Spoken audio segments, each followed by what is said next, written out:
side. A man is open. It is caught again. It's Day. Decker gonna let it rip. It's Keegan in the end zone. Looking for the first down and more. He's at midfield. He's got the step along the sideline. Sullivan Sanchez, the reception. He put it on the turf. 19 seconds. Jump ball, far side. Nichols, two-hand grab. Gannon drop back, looks to his left, throws. He's got a man and is caught. Touchdown, Plymouth. And Quentin Wimmer, one man to beat. Makes him miss. Stiff arms at the goal line and tumbles in. The ball is out. And Londonderry has it at the 25-yard line. Himself left side, turns the corner, down the sideline, breaks the tackle. Inside the 20, down to the 10.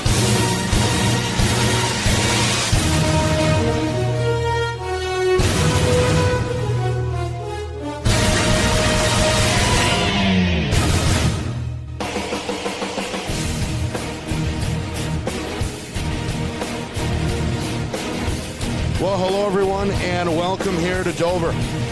Nick Anastas, Steve Beals with you, getting set for this first-round Division I playoff matchup between the Exeter Blue Hawks and the Dover Green Wave. Some Senior Day celebrations pregame. The Dover Band is playing. The 8 Dover seniors were honored a moment ago, but all the pomp and circumstance about to be put aside as these two hard-hitting Seacoast rivals meet in a do-or-die scenario, trying to advance to the quarterfinal round.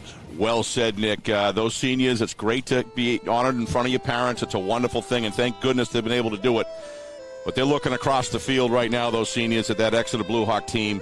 And this game has kind of been, as you say, on the books for a little while here. We kind of figured this may happen, and it's going to happen. It's going to be a good one tonight.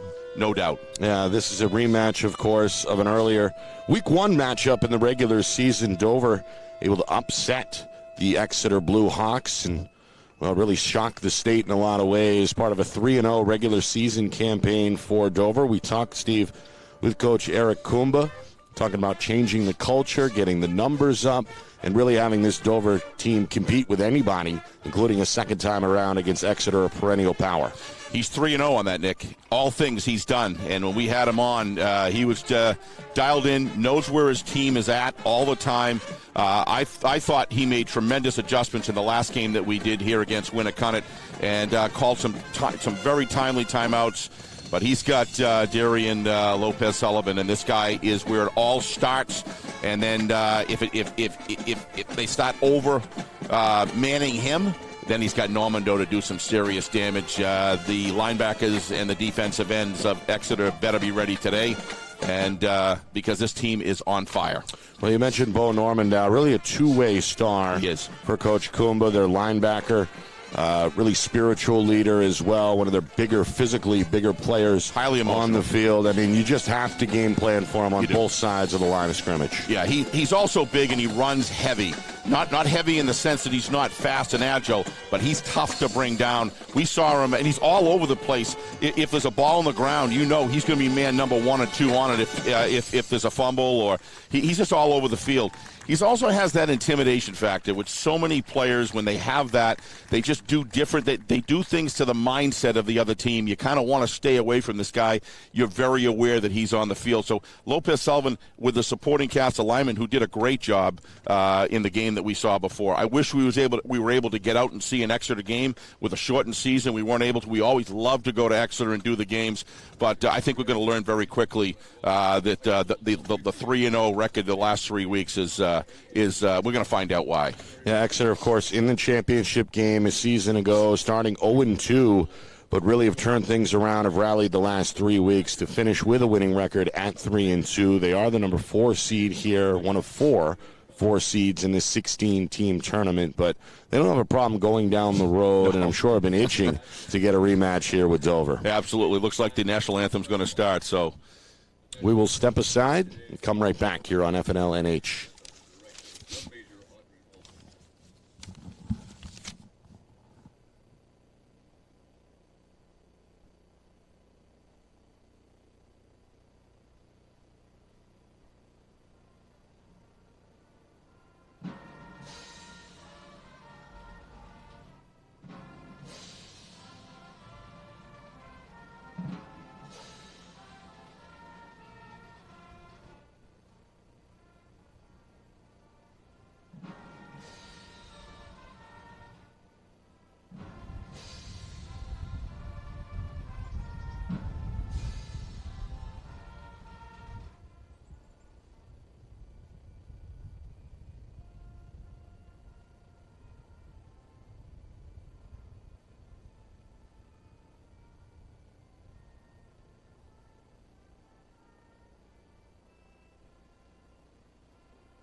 Well, very well done by the Dover band, I'll say.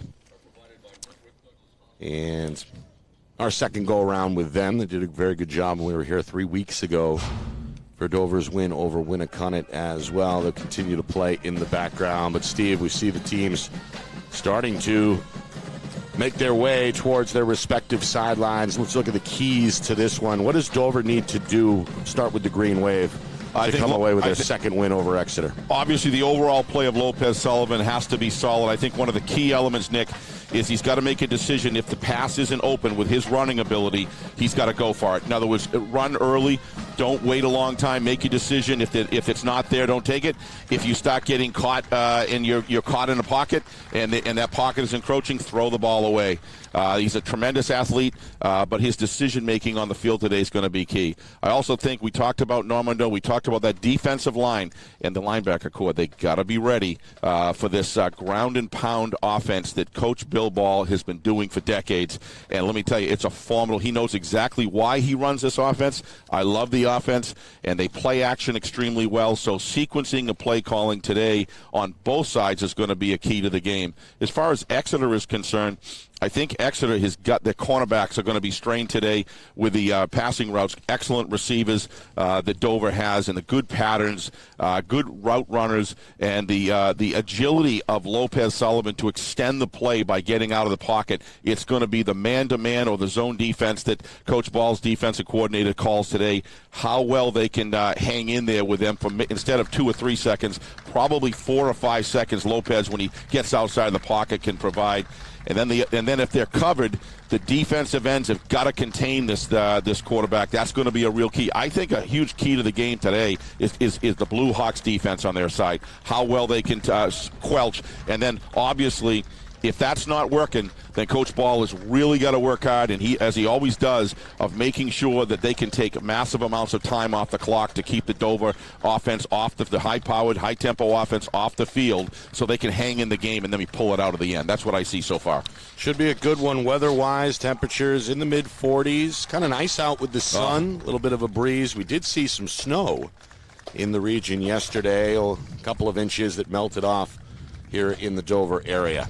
Here you see Exeter making their way to the near sidelines, trying to get back to the NHIAA Division I championship game. They fell a little short to Londonderry in a 21-10 final a season ago. But, boy, oh boy, a lot of folks thought this Exeter club was pretty much done at 0-2. But think again, they've got a 3-game win streak and have been playing as well as anybody over the last handful 3 games, frankly. Well, if anyone will tell you, the players feed off this, too. The coaching staff, obviously led by Coach Ball, is a very you've talked to anybody, they're a very tight, cohesive staff, and that they work extremely well together. They know all positive on game day. They coach.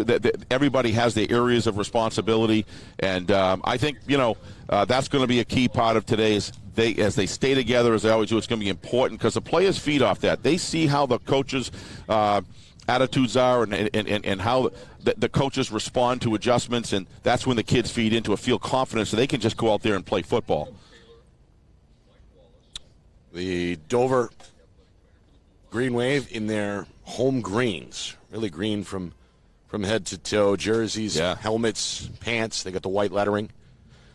And Exeter in their traditional road whites with the blue lettering and gray lining. Coach Ball with 15 assistants listed.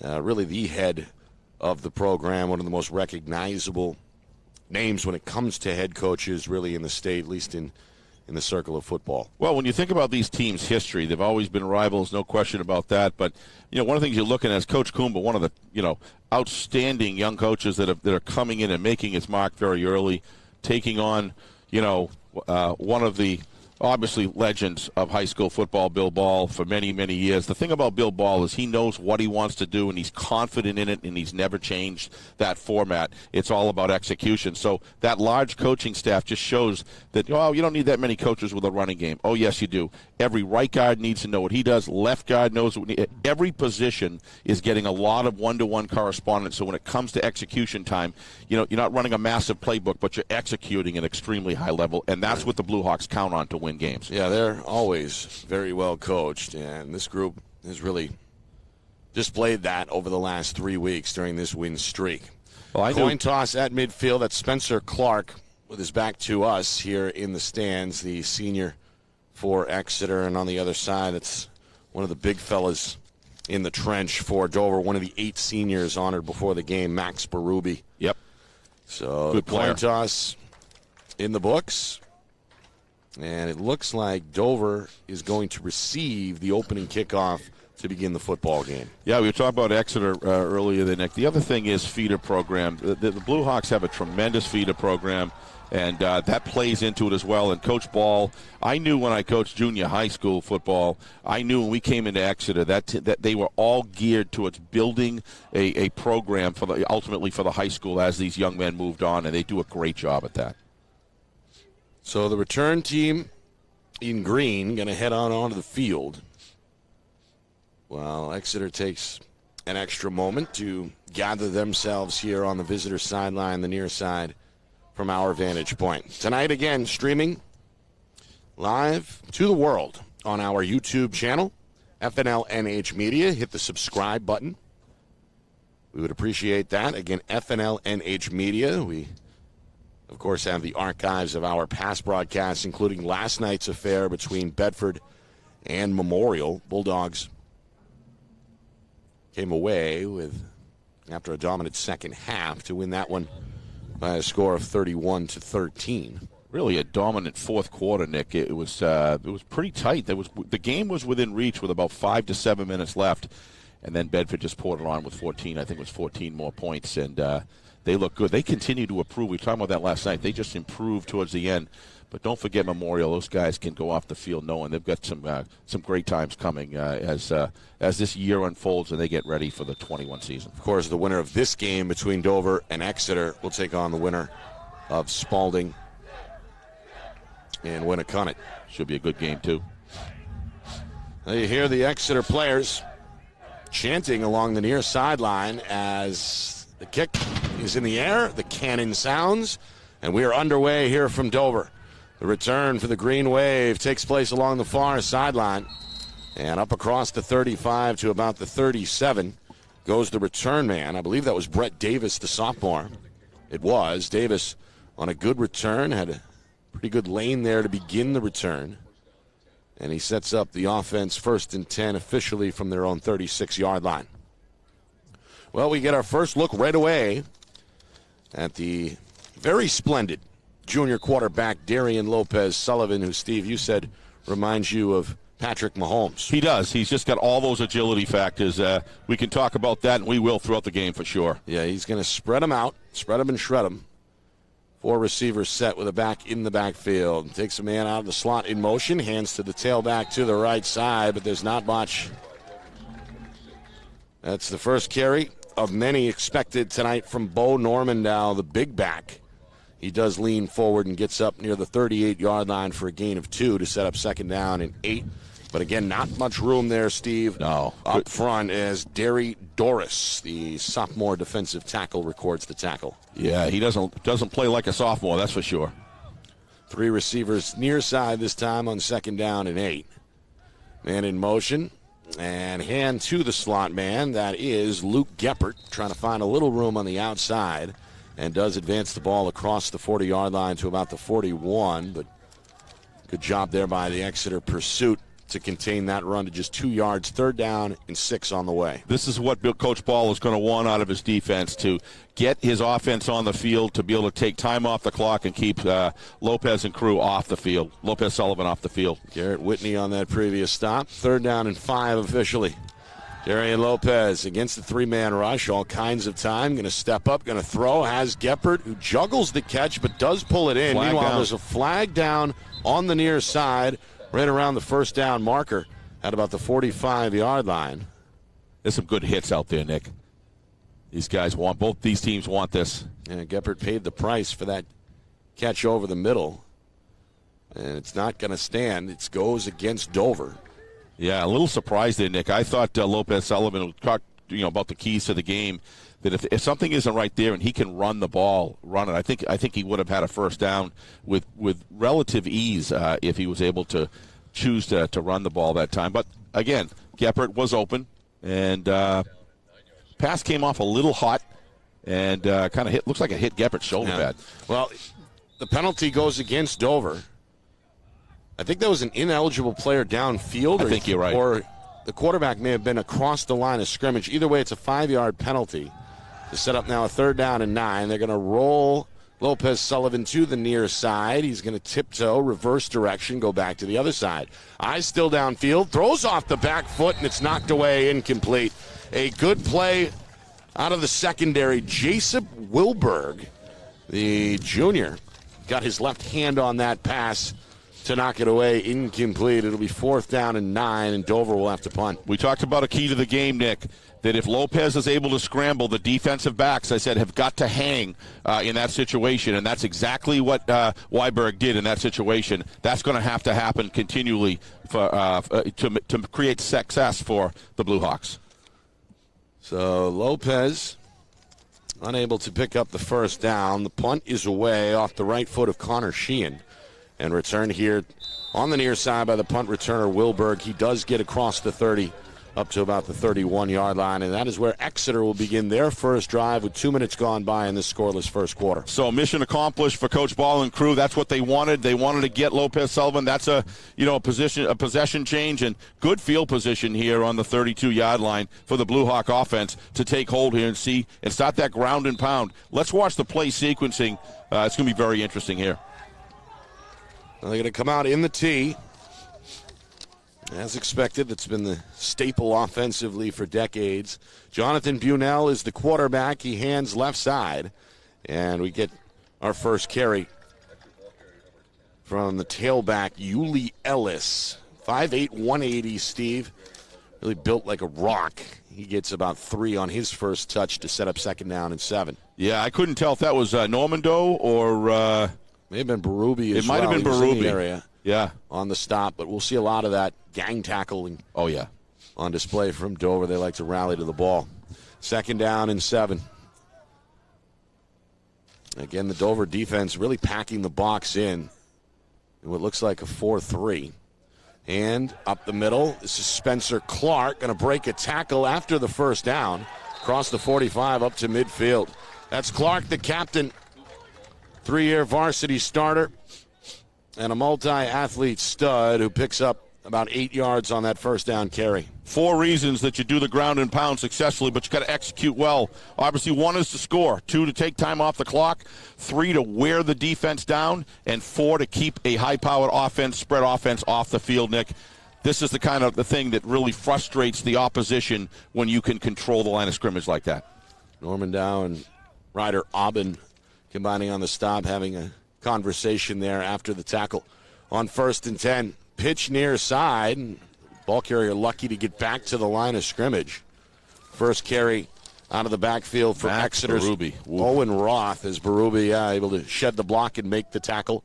A very minimal gain there at the Dover 49-yard line, 2nd and 9. Thought he played a great game when we covered and win a cunt at Nick, and he's up to it again. No surprise. He's got to be the biggest guy on he's the alone. field. Absolute, and he's got himself in condition. Look at the way that he separates from the offender, and he can create an opportunity with his hip square to the line and do a lot of damage. Yeah, he's a big fella for sure. Dover going to bring a 5th defensive lineman. I think Berube might have been in the neutral zone, Nick. Almost said coach. Coach Nick. A little bit of movement, and you're right, Steve. You're the coach. You got that one right on. It's a 5-yard penalty against the defense, 2nd overall against Dover. And the Blue Hawks will take that for sure. Yep. When this type of offense, you kind of thrive on that. Berube trying to get in the trench, grounded to be able to penetrate the line of scrimmage. And sometimes his offense can create frustration by the defensive linemen because they've got pride in this Dover defensive line. And it could be an interesting battle. If you like line play, boy, you're going to see it today. Yep. All right. On 2nd down and 5 from the Dover 45. UNL with a long, hard count under center. Takes the snap, hands to the fullback. This is Ellis, and he's not going to get much. Pushback by a number of Dover players, including James Brackett, the junior defensive end, really led the effort there for Dover. 3rd down now and 6 on the way with 4.5 minutes gone by. Well, the goal of the offense of the Blue Hawks is to control those defensive linemen, kind of get in there, grab the inside of the shirts. Don't show anybody, don't tell anybody, but do whatever you can, and they're great at it. The only thing here is in that play, without question, all the defensive linemen got excellent separation. The Dover defensive linemen got excellent separation, and that's what opens up the opportunity to get vision and make tackles. All right, little different formation. The wingbacks are spread out. One on each side of Bunnell, the quarterback. Under center against a three-man front. 3rd down and 5 from the Dover 45. Pre-snap motion from Clark. And now a pre-snap whistle from the official is going to kill this one. Delay. Delay a game against Exeter. A mistake there by the Blue Hawks. You know, Nick, I kind of thought with a short, truncated season, they'd probably kind of be a little liberal with that. But in this year, if you look last night and the previous game that we called, was starting to see – they're saying, hey, you should be ready by now, and I think they're tightening it down a little bit. I would say the majority of the penalties we've seen statewide, at least in person, have been of that variety, that kind of formation-related pre-snap mistake on a team. Yes. 3rd down and 10. Bunnell puts Clark in motion, fakes to him. He's going to throw down the seam. It's incomplete. Trying to find Ellis. Diving effort by the intended target. Looks like Normando had him covered pretty well there. Normando was there. Hunter Carto, the junior, in the area as well defensively. So the Dover defense gets a stop. At 4th down and 10, it looks like Exeter are going to have to punt from midfield. Yeah, I think when you look at these defenses, both defensive squads are making adjustments to the offense very, very well to stop the drives, both sides, over the last 7 minutes. This is Nathaniel Layton, the punter for Exeter, gets off a high boot, takes a bounce near side at the 25, rolls inside the 20, and will be down at about the 16-yard line. No return. Pretty good boot there. Net of 32, or 36, rather. Well done. Is right. Yeah, well executed. Yep. This team practices. Go through a course of a season. This is a group that practices it all the time, and boy, he just labeled that punt, got a nice roll on it, and no opportunity for return. And that's exactly what Coach Ball likes to play, Belichick-style, field position football. And I think they just earned a good one there. Second drive for Lopez Sullivan, the junior quarterback, standing with the senior Normandow behind him in the pistol. Takes a high snap, hands to Normandow, looks for room up the middle, tries to lower the shoulder.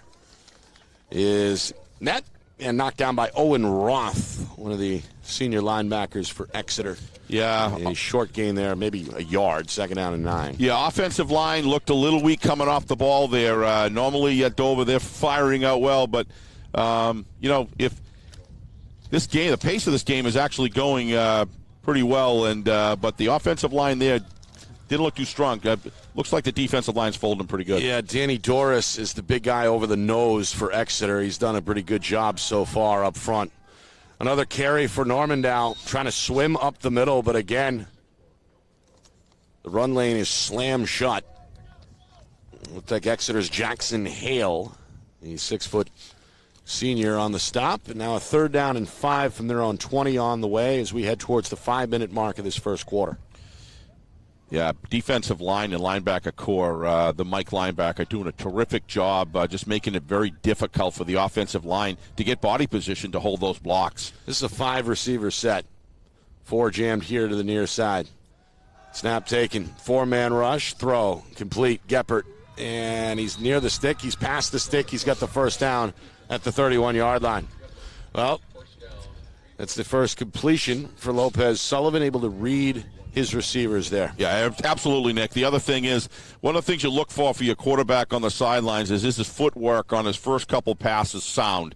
And Lopez was anchored well, in perfect position, faked the look to the right, and had it and hit his man right in the breadbasket. So Lopez looked sharp early. And a play up tempo. Takes a quick snap. Again, 5 receivers. Guns it over the middle. It's incomplete. Looked like dropped at the 35-yard line. Lopez Sullivan put some heat on that one. too hot for Hunter Carto. Incomplete, 2nd and 10. Yeah, but in a situation like that, that's all set up ahead of time. Receivers got to make that catch, Nick. And the reason Lopez is doing that is he doesn't want to make, wants to make sure that he throws it low, hard, so there's no opportunity for an interception. Yep. Got to make that catch. Yep. All right. 2nd down and 10. Darian Lopez. Sullivan puts a man in motion. Snap, fakes to Gebert, keeps it himself. Comes near side, gets one block, trying to shake off a tackler. Going to lean up past the 35 to about the 37. Again, that's Weiberg on the stop. Let me tell you, that 71 Berube did a terrific job. He collapsed and contained the whole defensive line and then cut down the route for the linebacker core to reach Sullivan. Nice job by the cornerback to come up and make the tackle. But I'll tell you, this Berube guy is special. Yeah, we saw Weiberg come up with a big pass deflection on a previous 3rd down. 5 wide again on 3rd down and 5 from their own 36. Lopez Sullivan steps up in the pocket, going to scramble near his side, tries to roll up over the 40 to the 41. He's got it. Very close, Steve, very close. No, he didn't get a good spot. Officials say short, though. He didn't get a good spot at all. 4th down and less than a yard. I think it might have been maybe Lopez Sullivan's knee was down, Nick. They're right there. They saw it, so I thought he had it, but looks like that right knee may have hit the turf a little earlier than I thought. I thought he was up around the 41-yard line. They mark him inside the 40. That's not going to deter Dover. Green Wave wants to go for it on 4th and 1. Against a 3-man front. Again, a 5-receiver set. Snap high. Lopez Sullivan to the left, and he's got that for sure. I think he's got it. Yeah, he's at the 41. He's such a pretty weapon. good tackle there by Garrett Whitney, the senior linebacker for Exeter, but they only needed a couple of inches. They get a yard there, at least a yard. Football out at about the 42-yard line. 1st and 10 coming. We're cruising through this first quarter here in Dover. A lot of running on both sides, really. Yeah. 3 minutes and change remaining in this opening frame. Still no score. Lopez Sullivan, 1st and 10 from his own 42. Man in motion, Geppert near side. They fake to Geppert. Another quarterback draw up the middle, across the 45 to about the 47, where he's planted right there.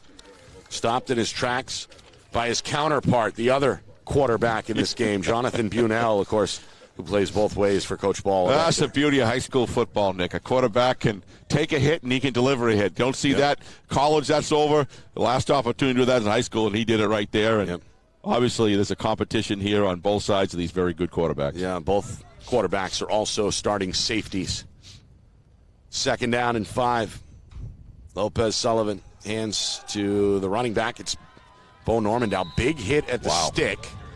And his motion is going to lean forward up to the Exeter 45-yard line. Another Dover 1st down, a 6-yard chunk there. Really like the way Normandow runs through the line. He finds the hole, and he kind of turns his hip sideways to kind of sneak through, and then he squares up, makes his cut. He's not looking for a touchdown when he goes through the middle, but he's looking for 5, 7, 9, 12 yards, and he can bang a defense up. Exeter going to rush 3 here, it looks like, on 1st and 10 from the Blue Hawk 45. Lopez Sullivan back to Normandow, really protecting that football with 2 arms as he hits the hole. You look at the defensive line. They don't look huge on Blue Hawks, but they're well coached. I mean, these guys are trained how to get separation, use their bodies to clog up the gaps extremely well. They did a nice job right there. That's not most teams. That run is going to be 7, 8 yards, Nick, and they do a great job. Mason Douglas credited with the tackle. 2nd down and 8. Again, back to the shotgun. Lopez Sullivan, snap taken, wing back on the field to his right, looking that way, throws over the middle. It's caught by Geppert, sheds a tackle at the 1st down marker and goes inside the 30 to the Blue Hawk 29-yard line. That's Luke Geppert. Geppert, Normandow, those are really the 2 big either ball carriers or receivers for Lopez Sullivan to work with. Yeah, you watch as this game flows. Coach Coomber and his offensive squad are making some good adjustments with the play sequencing, and they're trying to find places on the field, and they're successful that are open. Final minute, first quarter, 1st and 10 from the 29-yard line. Lopez Sullivan throws right, has a man, catch made, shy of the 1st down marker. Stepping out of bounds there, Gabriel Rubio. First time we've said his name, Steve, the Wide receiver makes his first catch, and the junior picks up 8 yards officially. It'll be a 2nd down and 2 on the way. Clock stop for the moment with 54 seconds here in the first. What he does is first down, so he doesn't have to get a first down. So what he does, he measures the retreat of the cornerback and then turns around, and Lopez timed it beautifully. Lopez Sullivan ready to go on 2nd and 2 from the gun. Going to tuck, going to run. First down, left side.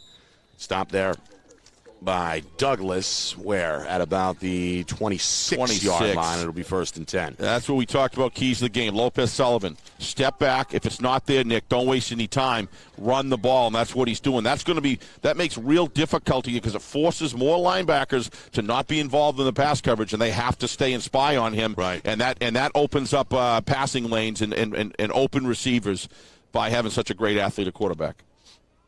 Geppert back in motion on 1st and 10. They give to him on a sweep, far side. Gets a block, flag on the play. He's got a first down. He's down the sideline. It's coming back. He steps into the end zone and celebrates, but I think you're right, Steve. It's a hold. It is a hold here against Dover. It's going to wipe out the touchdown and cost the Green Wave 10 yards. That's their 3rd penalty of this first quarter, and it comes with 18 seconds to go. I think they're getting at Hunter Carto for holding, and boy, it looked like a great inside block to me, but looked like they called it kind of tight, but the ref was very deliberate. So whatever he saw down there, I couldn't see up from here. It looked like a good block to me, but when you're actually down there, they're actually watching the handworks. Are they clutching? Are they grabbing? Right. And if he tries to retreat after the runner, is the offensive lineman clutching and holding? And that's probably what happened, but the referee was right on it. He knew what he was calling. So, but well executed play other than the hold.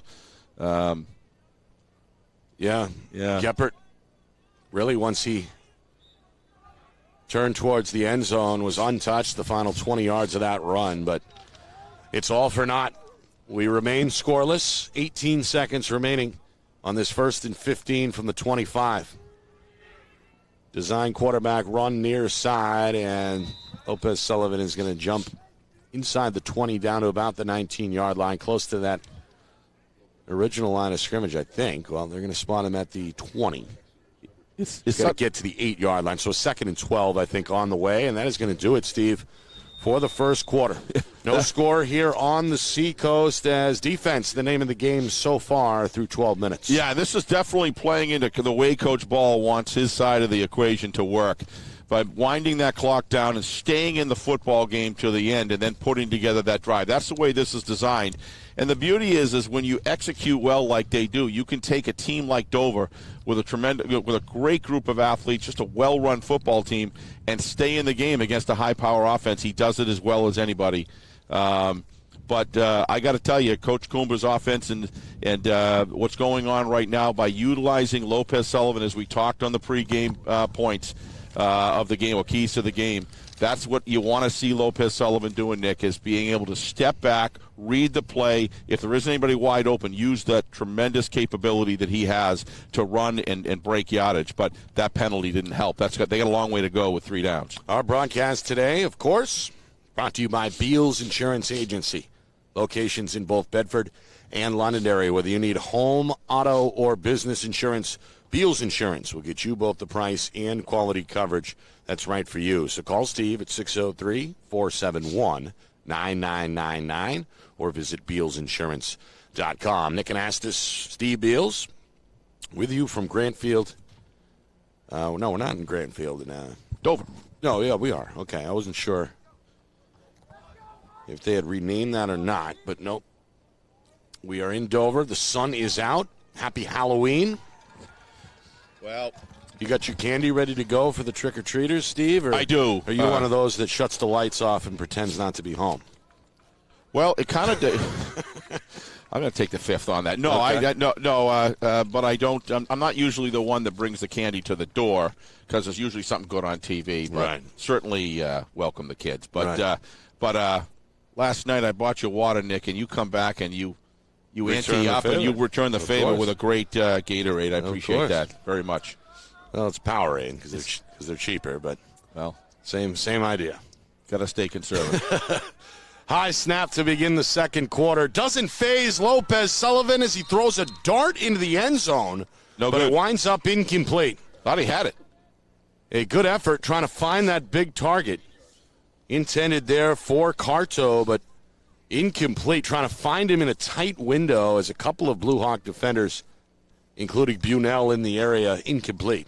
Well, Lopez Sullivan did what he had to do. He threw it where they weren't. But as you said, Nick, you're right. It was a tight window into double coverage. But he had the height, just couldn't pull it in and hold it on the way down. That's why the Blue Hawks are where they are right now in the playoffs and looking strong. Because I've always said that defensive, for the beginning of the game, the defensive backs, cornerbacks, and safeties have really got to play a good game today against Dover if your Blue Hawks have a chance of winning. Because plays like that are the ones that Dover kind of counts on to be able to rip off those large pieces. You got to get in the end zone and play from ahead, and that's what they want to do. And then when you do have a ground pound offense, what you want to do is be ahead or stay in the game so it doesn't get away from you. What Dover wants to do is get 2 scores ahead.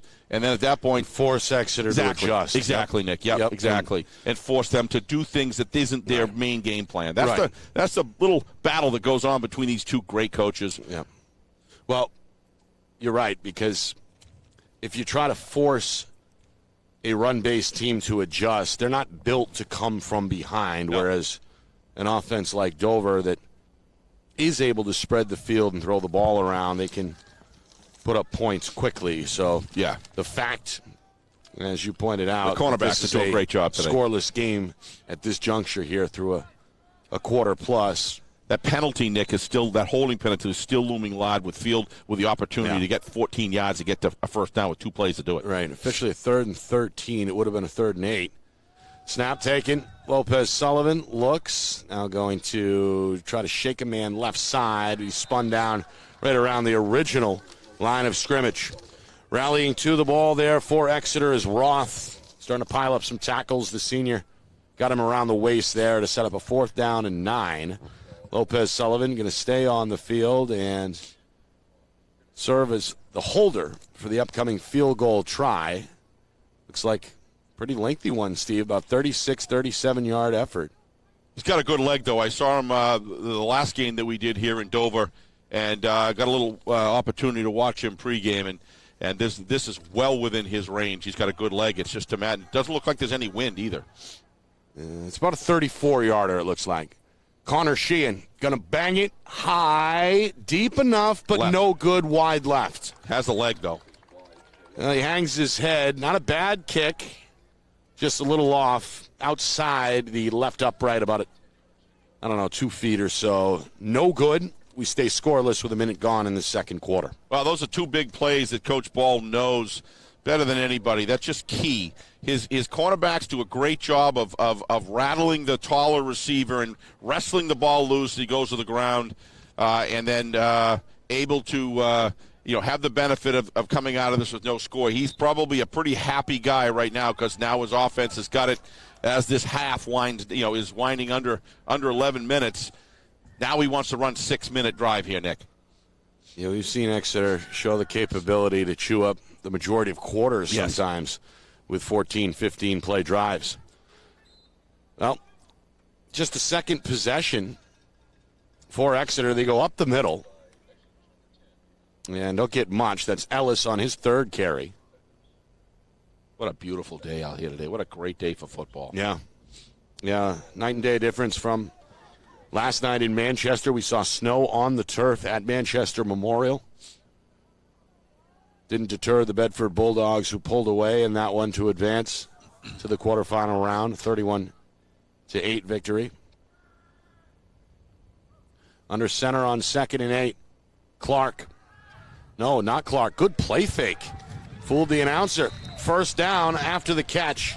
The big tight end pulling in his first ball. It's Ryan Graney.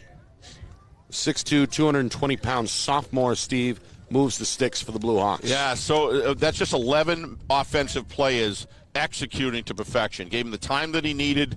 They had the fake was sold so well, and that's why you need all these coaches, because you can get 1 or 2 coaches working with the key guys, and then 1 coach 2 or 3 coaches working with the line, and that was just a very well high school executed play. Under center in the tee against a 5-man defensive line for Dover. On 1st and 10 from their own 41, they go right side to Clark. He's up across the 45 to about the 47-yard line. Gain of 6. And the clock burning. Stop made there by Carto. 2.5 gone by second quarter. Still awaiting the game's first score. Yeah, this is again, field position. It's just going back and forth, back and forth.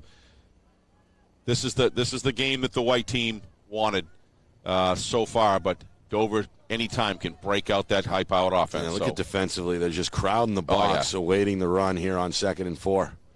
Ellis, left side. It's like went over left guard, gets a first down at the Dover 46-yard line. Yeah, a lot of severe angle offensive blocking against the defensive line. A lot of down blocking and a kick out, Nick. And even though they might be a little small of an offensive line, it doesn't matter because you're moving guys out of the play east and west, and then you get a lead blocker coming through. And a big part of this T offense is to create havoc as far as the visioning of the defensive linebacker core, Nick, because they can't see who has the ball. 1st and 10. Dover trying to show blitz up the middle. A little bit of movement on the left side of the offensive line. It'll be a false start. I think, Steve, that was the left guard. Yeah, it was. The veteran Garrett Whitney, the senior, just jumped a little bit. It'll cost his team 5 yards. I think that's the first Exeter penalty of this first half. And yeah, it I think comes that's with 3.5 gone by in the second quarter. Like 3 for Dover and 1 for Exeter. I think it's about right now. That sounds right. But again, when you're playing ground and pound football like they do, and they do it well, you don't, penalties like that are really, when you run the ball and it's not wide open, it's really important over the next, what they choose here for this play is going to be important. They need about 6 or 7 yards to get back into their rhythm. Again, Dover crowding the line of scrimmage, threatening a blitz. Bunnell on a give to the fullback, and that's not going anywhere. No. That's Normandow, Steve, from the second level. Comes up to make the stop for Dover. So smart. Roth, the ball carrier, no gain on the play, 2nd and 15. But all that vision comes from a good defensive line, Nick, tying up the offense, keeping them low, and opening up vision holes for Normandow. And he does a great job of reading his keys. He analyzes the play. You watch him when he's down on his crouch. He analyzes the plays extremely well and then reacts immediately. 2nd down and 15. Football just shy of midfield. Again, Dover threatening the blitz. Bunnell's going to go to the air, near side. He's got Clark wide open for a first down inside the 25. Clark goes airborne at the 20 and lands down inside the 20 at about the 19-yard line. Bunnell to Grant, a rare pass completion there for Exeter as they move the sticks with 5 minutes gone in the second quarter. Jonathan Bunnell, what a great job. That was all done by a head fake looking down the center right of the field. They released him extremely well, and the cornerback kind of said he's not going to come here. He's looking the other side, all designed that way. The footwork of Bunnell was outstanding. That doesn't happen by accident. That happens from a lot of work with a quarterback coach. Great job. A little shift along the defensive line here on 1st and 10. Bunnell, 3 running backs behind him, goes to his right. It's Clark. And Clark trying to move that pile, but not going to push it very far, maybe a yard up the middle. That's okay, Nick, from the Blue Hawks standpoint. What Coach Ball's trying to do is keep them stacked in the box to open up some play action. So if you leave that run, then what happens is they start spreading out. So he wants to keep those linebackers aimed in. Everybody looking at the A and B, getting C gaps, and jamming it in. So that opens up opportunity for Bunnell. We mentioned up front Berube defensively for Dover. His other defensive tackle, his teammate Jonathan Rodriguez there on that stop, and he's been playing pretty well. Pressure here from Bunnell, throws an interception. It's Lopez Sullivan, the safety, on the pick. And he'll get Dover's offense right back onto the field. The game's first turnover comes at the midway point of this second quarter. Yeah, that's Bunnell there. Never should have thrown that pass, Nick. It looks like if he was looking for the receiver over, let me give you Owen Roth's head, then that was just a bad throw. Pressure up front there. James Brackett, the junior defensive end, was in his face. Yeah. Forcing the early throw, and Lopez Sullivan shorthanded. That's just a great job by the defense. Able to come away with the interception. So The pick sets up Dover 1st and 10 from their own 12-yard line. They'll run a stretch to Geppert, gets a pair of blocks and explodes across the 30 to the 35-yard line, tackled out of bounds by Clark. A great run there by Geppert, but Steve, 2 key blocks it looked like here on the near side of the field. Took it right. Normando, 36 Normando, this guy does it all. He's so unselfish. He's not into himself. He's into helping his team whatever way he can. That was just, if you have rewind on your TV, go back and look at number 36, and that'll show you a great player that's unselfish, that will do whatever's necessary. Just an outstanding block, and that's why they changed the field position in one play. Normandow now the lone running back in this 4-receiver set. They put Geppert back in motion. They go right back to him on the near side. Normandow does give him a block, but good pursuit this time from Exeter. Also, Bunell from the safety spot comes up to make the hit close to the line of scrimmage, a yard downfield at about the 35-yard line to set up 2nd and 9. Yeah, it looked like Geppert had the cutback opening that he could have got more yardage, but he slipped on the rug pretty badly on the turf, and his legs came out from under him. But I think he might have had 5 or 6, 7 yards if he was able to sustain that cut, because he's a good runner. He makes good choices when he turns upfield. Actually, a grass field here. Yep. In Dover, but I get your point. There was a little bit of a slip as he tried to cut. Lopez Sullivan to the left on 2nd down and 9. Looking, now in trouble, and he goes down for a sack.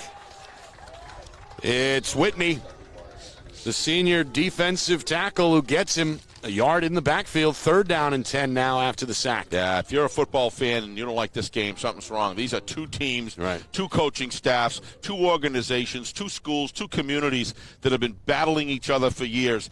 And Exeter does not want to give up that mantle of success that they've had in Dover. It wants to do that desperately, and you can just feel the emotion on the team, and it's just good execution on both sides. 2 blue-collar teams in a blue-collar playoff game. We're scoreless now with inside of 5 minutes in this first half. A timeout here is called by Coach Kumba. I love as the timeout. Dover uses their first timeout. Each team now with 2 remaining. 4:32 remaining on this second quarter clock. I really like this timeout, Nick, that Coach Kuma called. He's got to, things are kind of falling, they're falling away from an opportunity. He really wants to get a first down here, so he's going to put together 2 plays and together, and then probably an alternative that if Lopez, he probably needs to talk to Lopez about, you know what, if you've got him beat around corner, run the ball.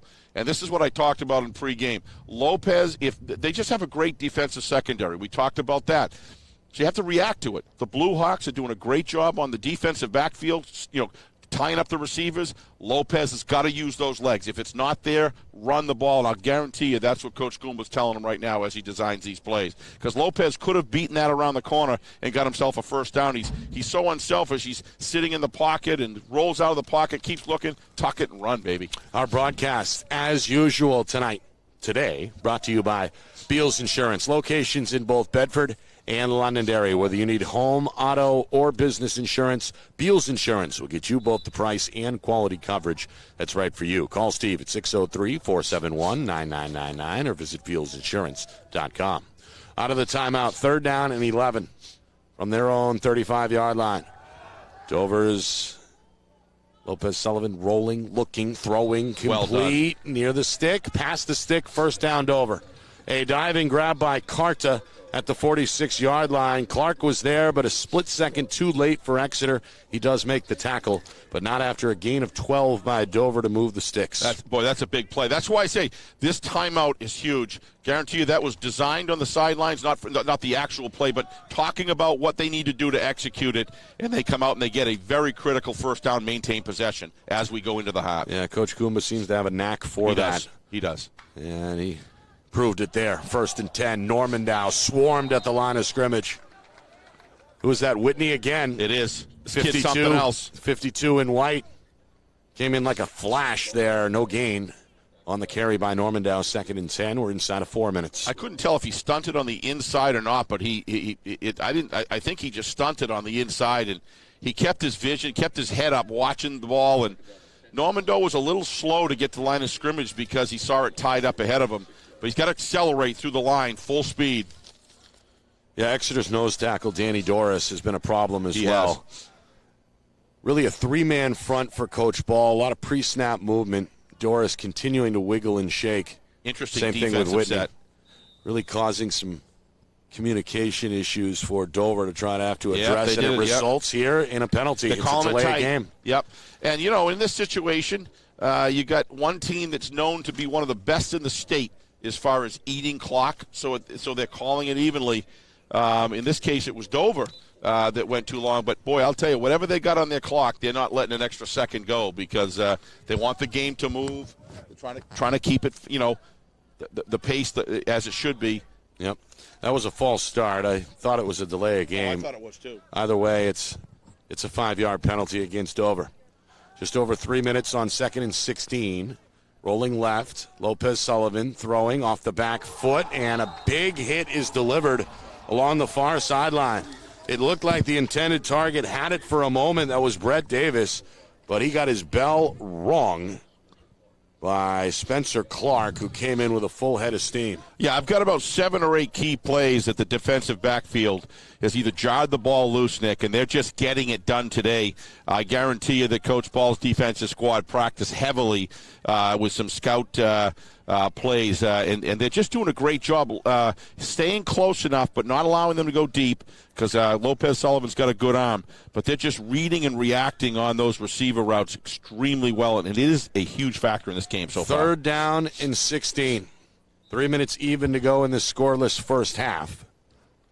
And now a whistle and a flag thrown by the back judge. And I think another penalty here against Dover. A delay of game, Steve. So penalties starting to add up here. It's going to be a 3rd down now and 21. This is hurting all the rhythm of Dover's offense here. It's their 5th penalty of this first half. Yeah, it looks like the refs are trying to speed this game up and, get your play in and run it. I really feel that Lopez Sullivan's got to start running as soon as he's open. Takes a high snap on 3rd and 21. Down the far seam, a catch is made. Good overhand grab, very close to the first down marker. And, they're going to give it to him. That's the kicker / receiver, Connor Sheehan, with a nice grab on a nice throw, a gain of 22, and a first down for Dover. Yeah, the mechanics of Lopez Sullivan are absolutely fantastic. He's doing a great job setting his feet when he does throw. Yeah, going to keep it up tempo as well. No huddle on 1st and 10. Rolling out. Lopez Sullivan has to get rid of it, and it's incomplete. Tried to find a man about 10 yards downfield, Gabriel Rubio, but he underthrew the junior. Incomplete. It'll be 2nd down and 10 here. Clock frozen for the moment. That's okay. He threw it where the Blue Hawks weren't, and he knew he could feel the pursuit. Took a pretty good hit there from the side, but he rolled out. He extended the play as far as he could and threw it to the open man. Just didn't work. That's okay. Come back. Start over. From the Exeter 43-yard line, 2nd down and 10. And a timeout is called by Dover.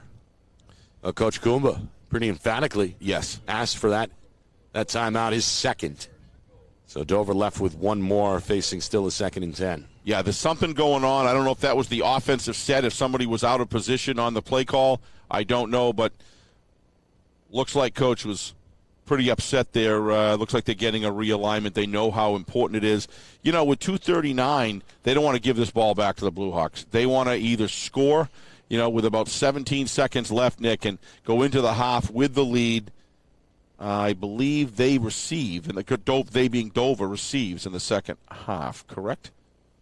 I believe. No, Exeter kicked off. Exeter kicked off. Okay, I was watching the Blue Hawks. I was will watching have it the first. plug over there. They'll have it first to begin. You're the absolutely third right. quarter. You're absolutely right. Coming up at halftime, we'll take a look at the NHIAA scoreboard. Again, 6 of the 8 playoff games in Division I this weekend are scheduled for either right now or tonight. Or tomorrow. One tomorrow. Or tomorrow. Yeah, Merrimack. That get rescheduled? I thought Ben, who was it? Merrimack who? In South. South, yeah. Boy, that's a good game. That was originally supposed to be played tonight. Yes. Is now tomorrow? Now tomorrow. Okay. Yep. I don't know what the details were, but I did talk with Shannon Quinn from the NHIAA, and we did have a brief conversation about scheduling enough referees, and that's important as well. Snap taken on 2nd and 10 out of the timeout. They fake to Normandow. They keep it with Lopez Sullivan, and he's tripped up along the near sideline, but does pick up enough for a first down, an 11-yard scamper there on a designed quarterback run for the junior. Yeah, well, I mean, let's give the coaching staff on the sidelines of Dover a credit. You talk about getting your money's worth out of each timeout, Nick, in critical situations. Yeah. Both well-timed as far as being called, and then came in with and picked up 12 yards on both of them. Absolutely. First and 10. Dover trying to add points before the half. 2.5 to go in the second quarter. It's Normandow through the hole, right side, leans forward, and is taken down inside the 25 at about the 24-yard line. Again, the safety Bunell on the stop for Exeter.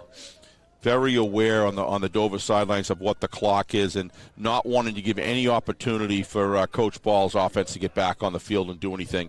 So they've got plenty of time here to eat the clock down. That's exactly what they're doing. Against the three-man front, Lopez Sullivan puts Geppert in motion, takes a snap, hands to him, left side, and hit and crunched. Layton on the stop there for Exeter. Close to the first down. It was 2nd and 2. Now it looks like 3rd down and 1. Maybe less than a yard here on 3rd and short. Yeah, my guess is you're going to see here another running play, trying to get the first down, Nick, and then they're going to be, inside the, 15, probably 16-yard line, somewhere around there. They're going to measure here, Steve. Yeah, probably not a bad idea. It's pretty close, you can tell. But then I think now they have a first down, Nick. They might be able to run one more timeout, right? Yep. So they have that key timeout if they need to kick or whatever to stop the clock. But I think they want to save that till the end. So my guess is they're going to burn one more running play, and then at that point, if they can get the first down, then you can take 3 shots in the end zone and then kick it if it doesn't work. So they want to go in. Here's the measurement. First down, by the way. First down, that's big. So that changes things a little bit, what I said earlier. Now they're in a situation where they could probably run 2 running plays. You got 1:38 on the clock. Plenty of time. With the ball now spotted just outside the 20-yard line, 1st and 10 coming for Dover. It's a well-choreographed offensive drive, and they've had some penalties, and they've been able to call timeouts and recover from them. Only 1 turnover in this first half. That was an interception thrown by Bunell of Exeter. So Dover has had that on their side so far.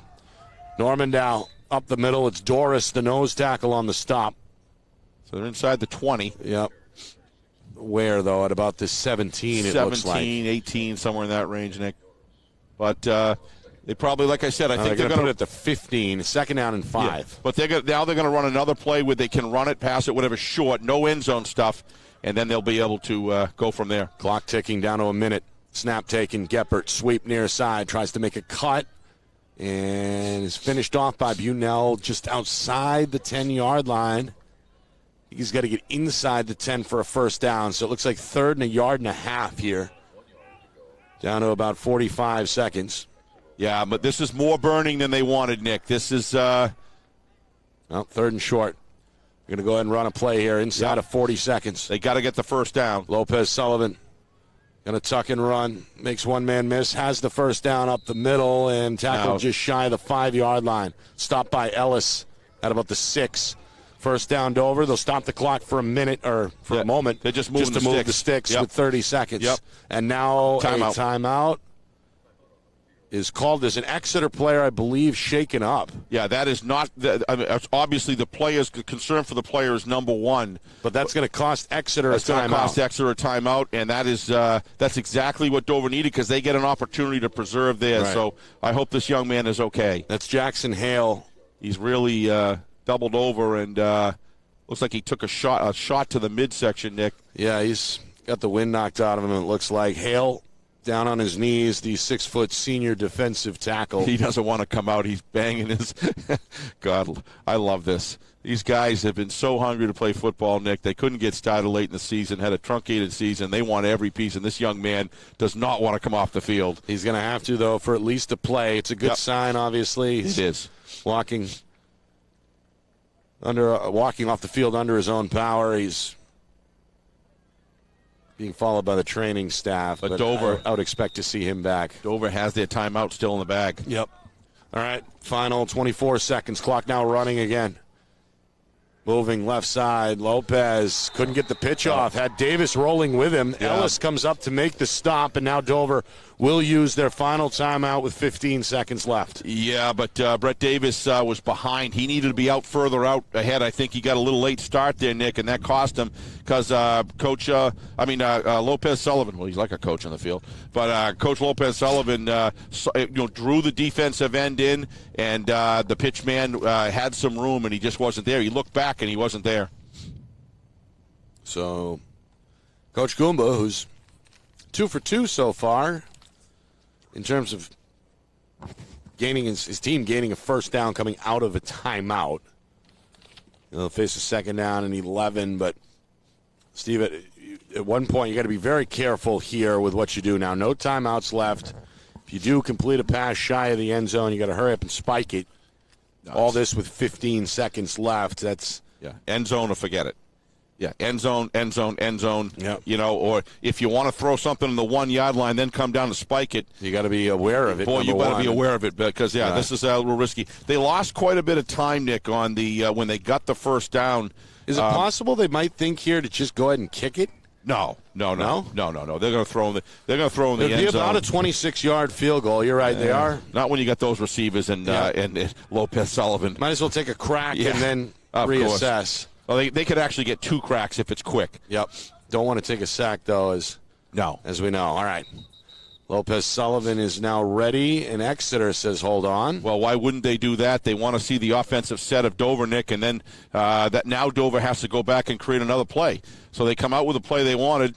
Now they come out with a different set, or maybe they run the same play because they're confident. I don't know, but I think as we were talking, Nick, you got to go in the end zone, don't you think? Timeout, Blue Hawks. They'll have 1 left. Yeah, I would take a shot.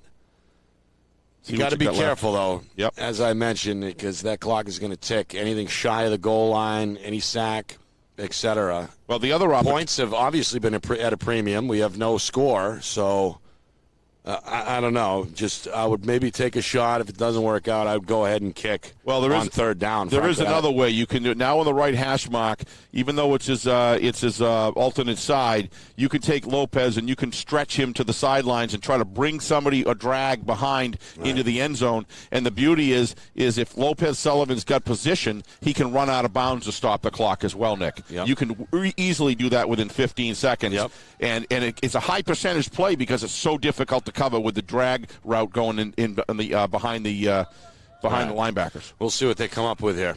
I bet you they may roll him out. 4 receivers and a tailback. Snap taken. Lopez Sullivan going to stay in the pocket.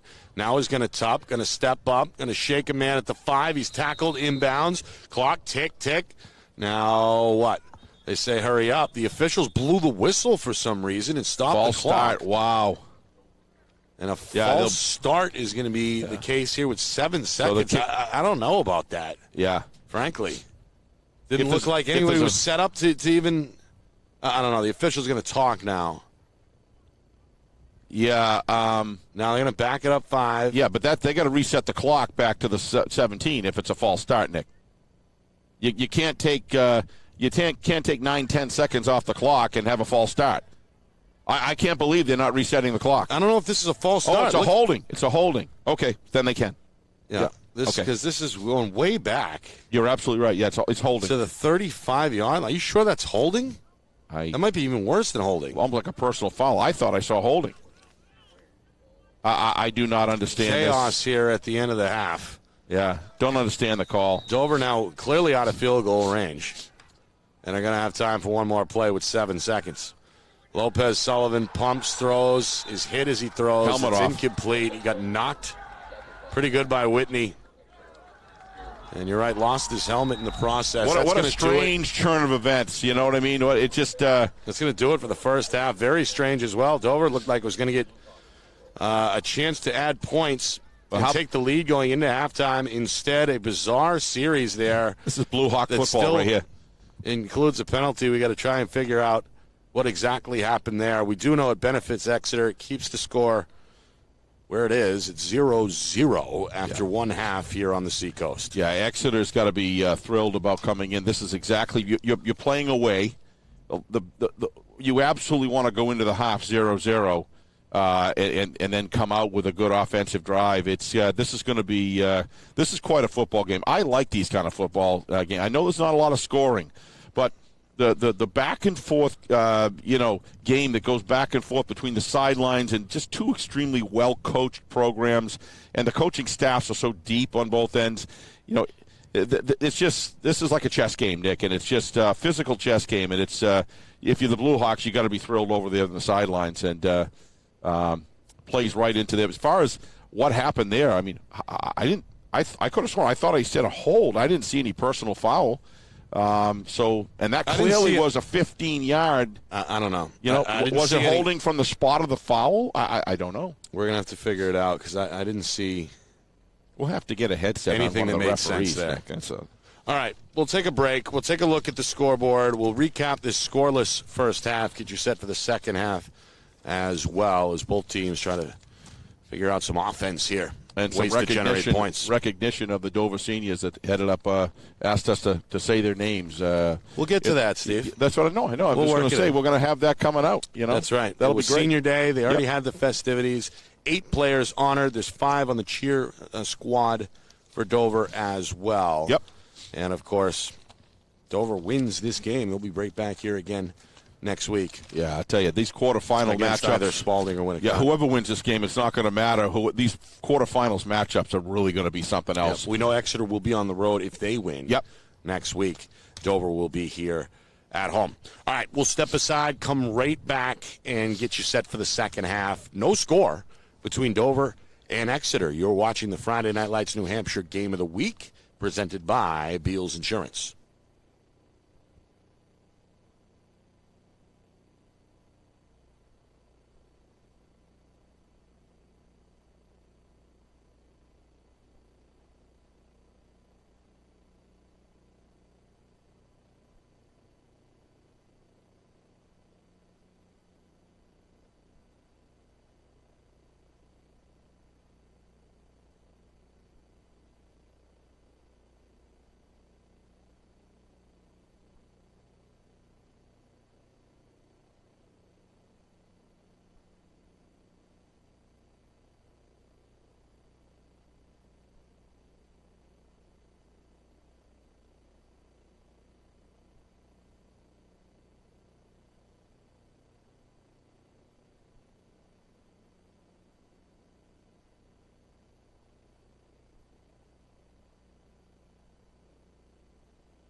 the second half here in Dover. No score between the Exeter Blue Hawks and the Dover Green Wave. Both offenses trying to get on track in this second half. The winner advances to the quarterfinal round next weekend and will face the winner of Winnicott and Spalding. Nick Anastas, Steve Beals with you. No score. It's been a defensive game so far, as we've seen 6 Dover penalties really hurt the Green Wave, including at the end of the first half. And the game's lone turnover was committed by Exeter, which hurt them deep in the deep down the field as well, as they were just outside the red zone when they threw the pick. So both teams really hitting well, tackling well, blocking well, but no points to show for it through 2 quarters. And we'll see how these two coaches, Coach Kumba of Dover, Coach Ball of Exeter, do adjust.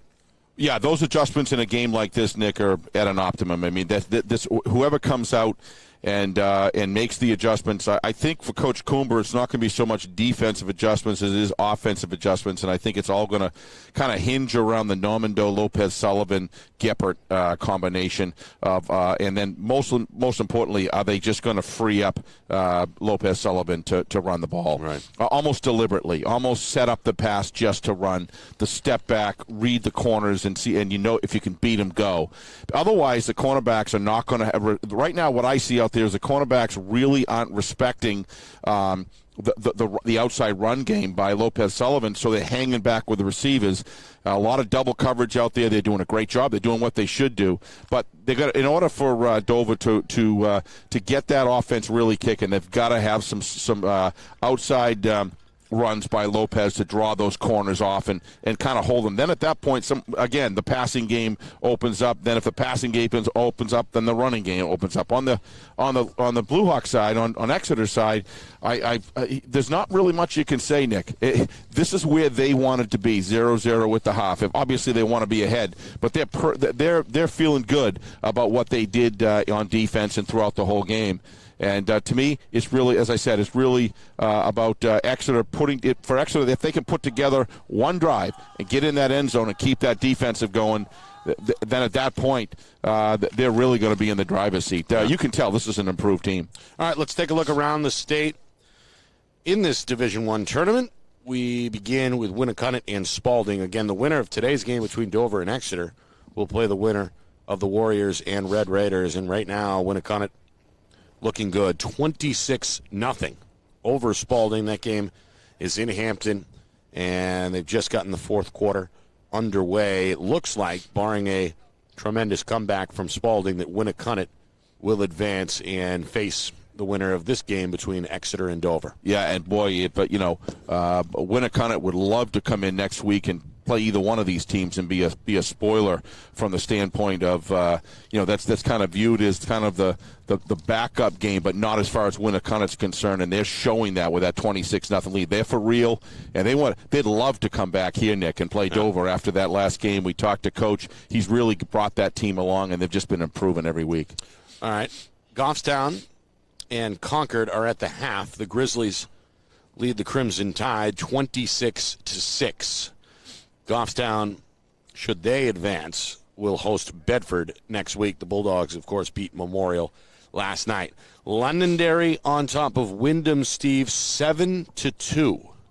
About midway through the second quarter. Touchdown and a safety. Yep. Wow. Lancers out in front of the Jaguars, 7-2. Again, that game is late in the first half. Merrimack and South will play tomorrow. No update yet on Salem and Alvern.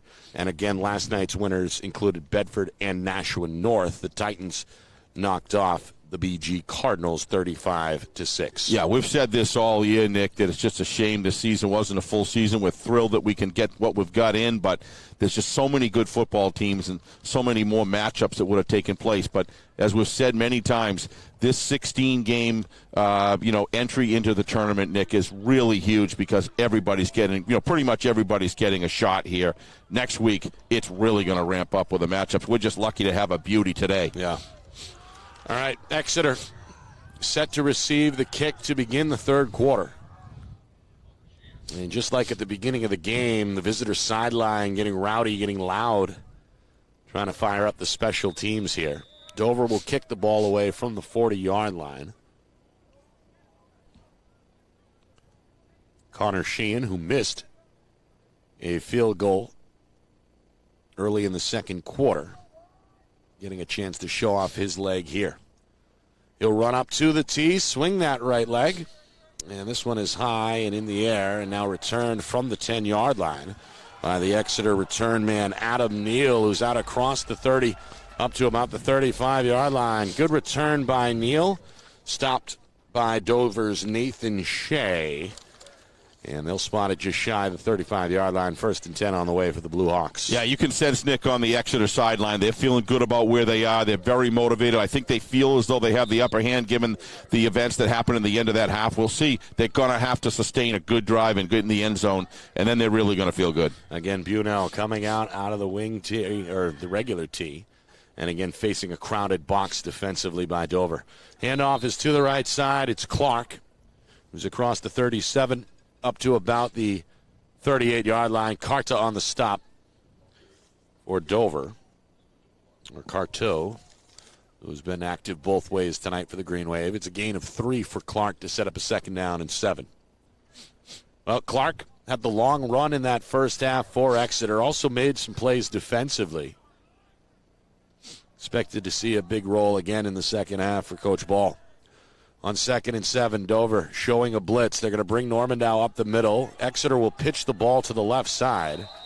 And up across the 45 to about the 46-yard line goes Roth, who also was involved pretty steadily in that first half. They spot him shy of the 45, but they do give Exeter the first down, 1st and 10 on the way with a minute gone here in the third quarter. Nice block there by Garrett Whitney to open up. A nice little quick pitch out there so they don't have to run it. They can just pitch it out, but Whitley made a heck of a nice block. Yeah, you mentioned Whitley made a number of tackles defensively along the D-line for Exeter as well as paving the way from the left tackle spot on offense.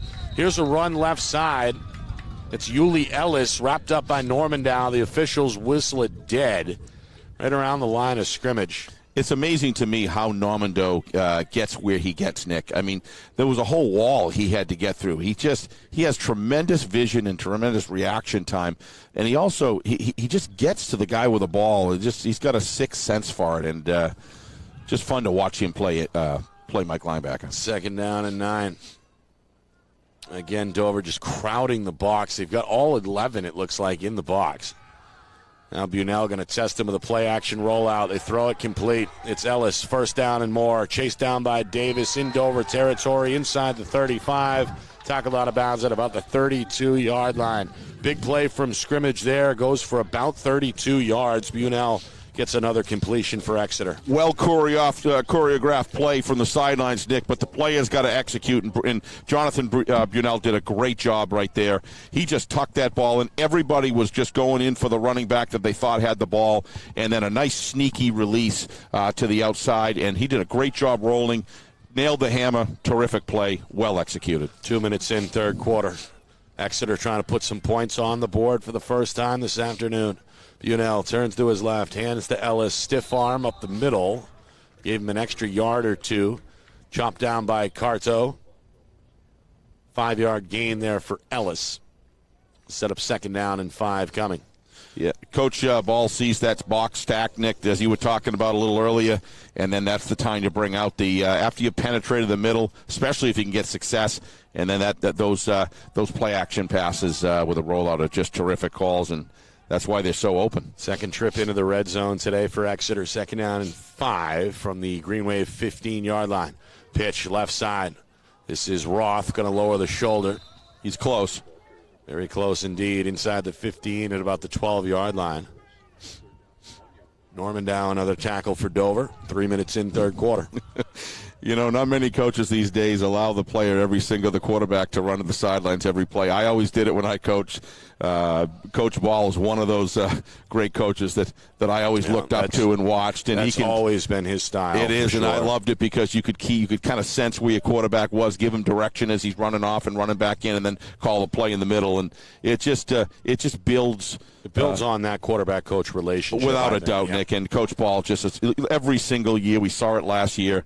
I mean, how many years can you go back and say he just has terrific relationships with his quarterback? Well over 30, for sure. This is part of it right here. Yep. The constant contact. It's a team of two guys on the field leading that offense effectively. Meanwhile, the measurement comes up a little short for Exeter, so 3rd down and inches on the way as they spot the football just inside the 12-yard line.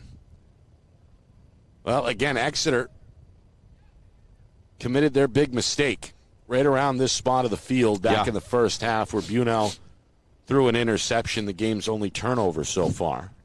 Exeter trying to avoid that same mistake here on 3rd down and short. They break the huddle. They line up in the tee. Bunell underneath center. Dover's got about 9 guys along the defensive line. Snap taken, handoff Clark. There is a hole. There is a first down as he tumbles inside the 10 down to about the 7-yard line. Yeah, great block there, Nick, by Joshua Norman. He was able to get control of the outside position on the tackle, laid out a terrific block, and that's what opened up the hole.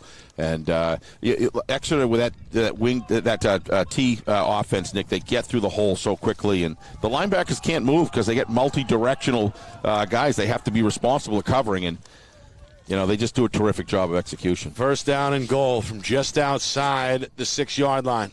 Snap taken, pitch left side. Roth trying to navigate, breaks a tackle, lunges for the goal line, and he is in. Touchdown, Exeter. Wow. It's Roth on the pitch.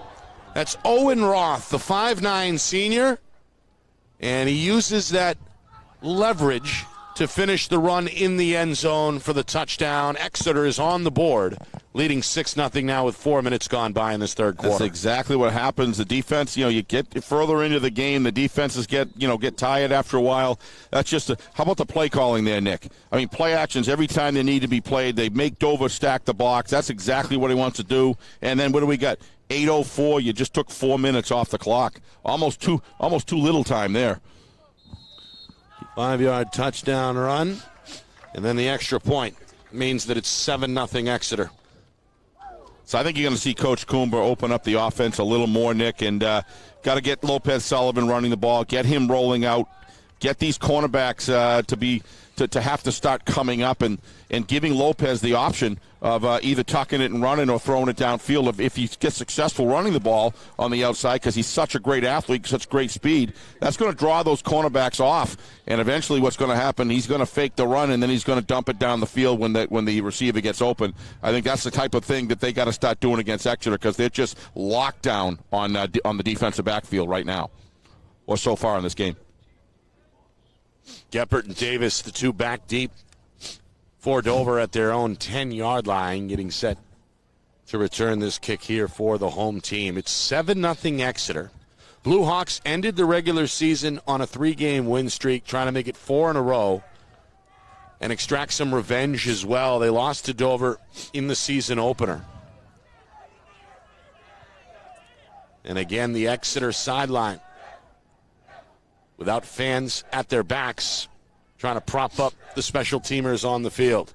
This is a squib kick. Norman Dow going to play it off the bounce at his own 35, I should say. Reads a block at the 40 and ends up advancing the ball to the 42-yard line. That is where Dover will take over. Well, the Green Wave, again, a 3-0 regular season led by an 8-man senior class and cheered on by the Dover cheerleaders, which include 5 seniors who are in attendance again today. That's Ashlyn Smith, Mason Soares, Addison Stewart, Kennedy Layton, and Michaela Wolf.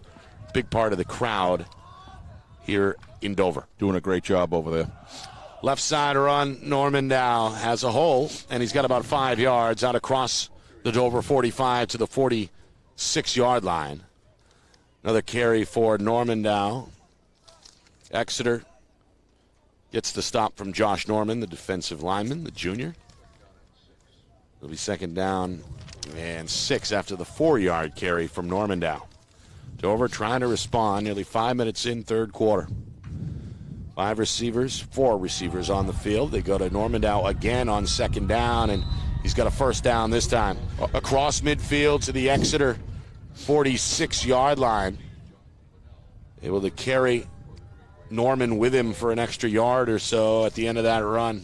Pretty good there from Normandow. Yeah, he's no question. He's been in the weight room since January, Nick. Guy's in great shape. Keeps his feet moving. Again, against the three-man front, Dover trying to speed things up, trailing 7-0. Geppert in motion, snap taken. They go back to Normandow, who breaks a tackle from Doris, but then is finished off by Bunell. The safety comes up to make the stop. Boy, Bunell's provided a lot of run support today for Exeter. Well, he's been special on both sides of the ball, doing a great job. His offensive mechanics at quarterback, Nick, have really impressed me today. So has Lopez Sullivan. But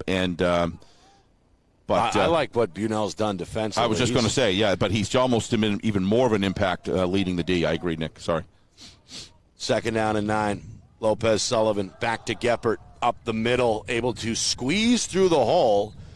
Takes a hit from guess who, Bunell at the second level, but not before picking up 5, maybe 6 yards to set up an upcoming third down, a long 2, as we hit the midway point here of this third quarter. Yeah, when you have the safety on defense making 2 tackles in a row, that never can be good, Nick.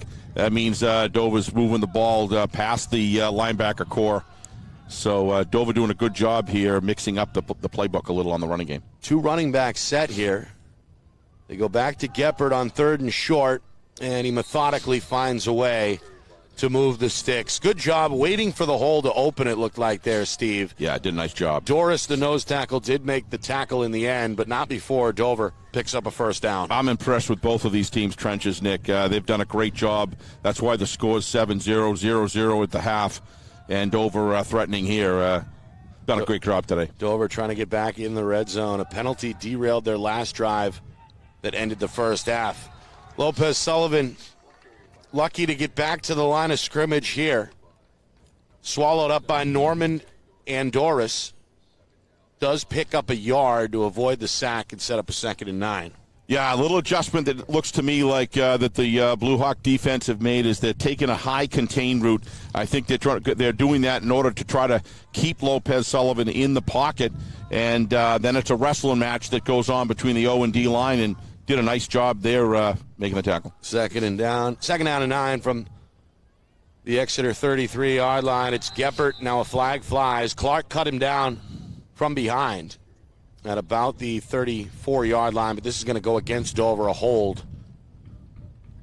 That's penalty number 7 against Dover today. Only 1 penalty that I can remember against Exeter so far. Yeah, they're starting to add up against Dover, and they're really thwarting drive after drive, Nick. And, now you got, second and 15, something like that. But, I mean, this time they're able to – they're an offense that can get big yardage, but you got to believe here, Nick, probably this point in the game, knowing how long Exeter's been able to keep the ball, this is probably 4-down territory here. Yeah, I agree. Second down and 19, Steve, after the 10-yard holding penalty. Again, Dover had a chance to at least add a field goal before halftime, but took a bad holding penalty with 7 seconds that knocked them out of field goal range. Trailing 7-0, another flag flies. Pass is complete far side to Geppert, who's going to weave his way back to the original line of scrimmage before they blow this one dead. Boy, another hold is coming against Dover. Wow. Yeah, I would speed the tempo up, get out of this pocket game, and get Lopez outside, Nick, the next time they get the ball. Or, they're going to have, 3rd and 20, something like that? More than 20. Wow. It looks like they're going to mark it off from the spot of the foul, which was near midfield. So this goes all the way back to the Dover 41-yard line. I've never cared for this a spot of the foul, Nick. I think if it's a hold, you back them up 10 from the line of scrimmage. It just, And now it's 2nd and 34. Yeah, it's just that's just too much of a penalty for a hold. Never liked this rule. But refs are just doing their job, obviously. But just think 10 yards is enough. 2nd down and 34 is the scenario here for Dover. Three receivers set. They'll hand to Geppert near side. He'll make one man miss in the backfield, but then get taken down shortly after he crosses the line of scrimmage. Doris again starting to pile up some tackles from the nose guard spot. Geppert, they mark him officially at the 43-yard line, so 3rd and a mile on the way, 3rd and 31 officially. I mean, this in the first half you could say, well, Dover penalties hurt them. Now it's beginning to take shape of the whole game, Nick. It's really changing the whole trajectory of Dover's ability to... especially on this drive, back-to-back holding calls. And they had been moving the ball pretty well before those penalties. Now they'll run a screen on 3rd and 31. It's Normandow, makes his way to midfield. Doris again. Yeah, his guy is right playing there a game, for the stop for Exeter. He is. And, well, the defense satisfied on the Blue Hawks side as they'll get the punt return team ready to go here on 4th down and about, 28. Yep, 4th and 28. Yeah, it certainly appears that if you try to watch, I always like to watch the momentum game, and if you look at what's going on in this game right now, what happened at the end of the first half seems to be spilling over into the second half. Yep, and then you get the early touchdown from Exeter as well. This kick high in the air takes a bounce along the visitor sideline and will be spotted dead at about the 40-yard line. We're inside of 3 minutes here, third quarter. Exeter getting the ball back, leading 7-0 over Dover. Yeah, I'll say it one more time. I really think that they've got to get Lopez Sullivan out of the pocket with a quick decision downfield to run the ball, Nick. And you got to change the comfort zone that the defense of the Blue Hawks are in, that zone they're in right now, Nick, because they're just, when they come out defensively in the ball, this is a very highly motivated crowd, and you got to change something here, and it's Lopez Sullivan's going to get it done for you. Again, defensively, Dover crowding the box against the T. Right side, and a wrestling match. Yeah.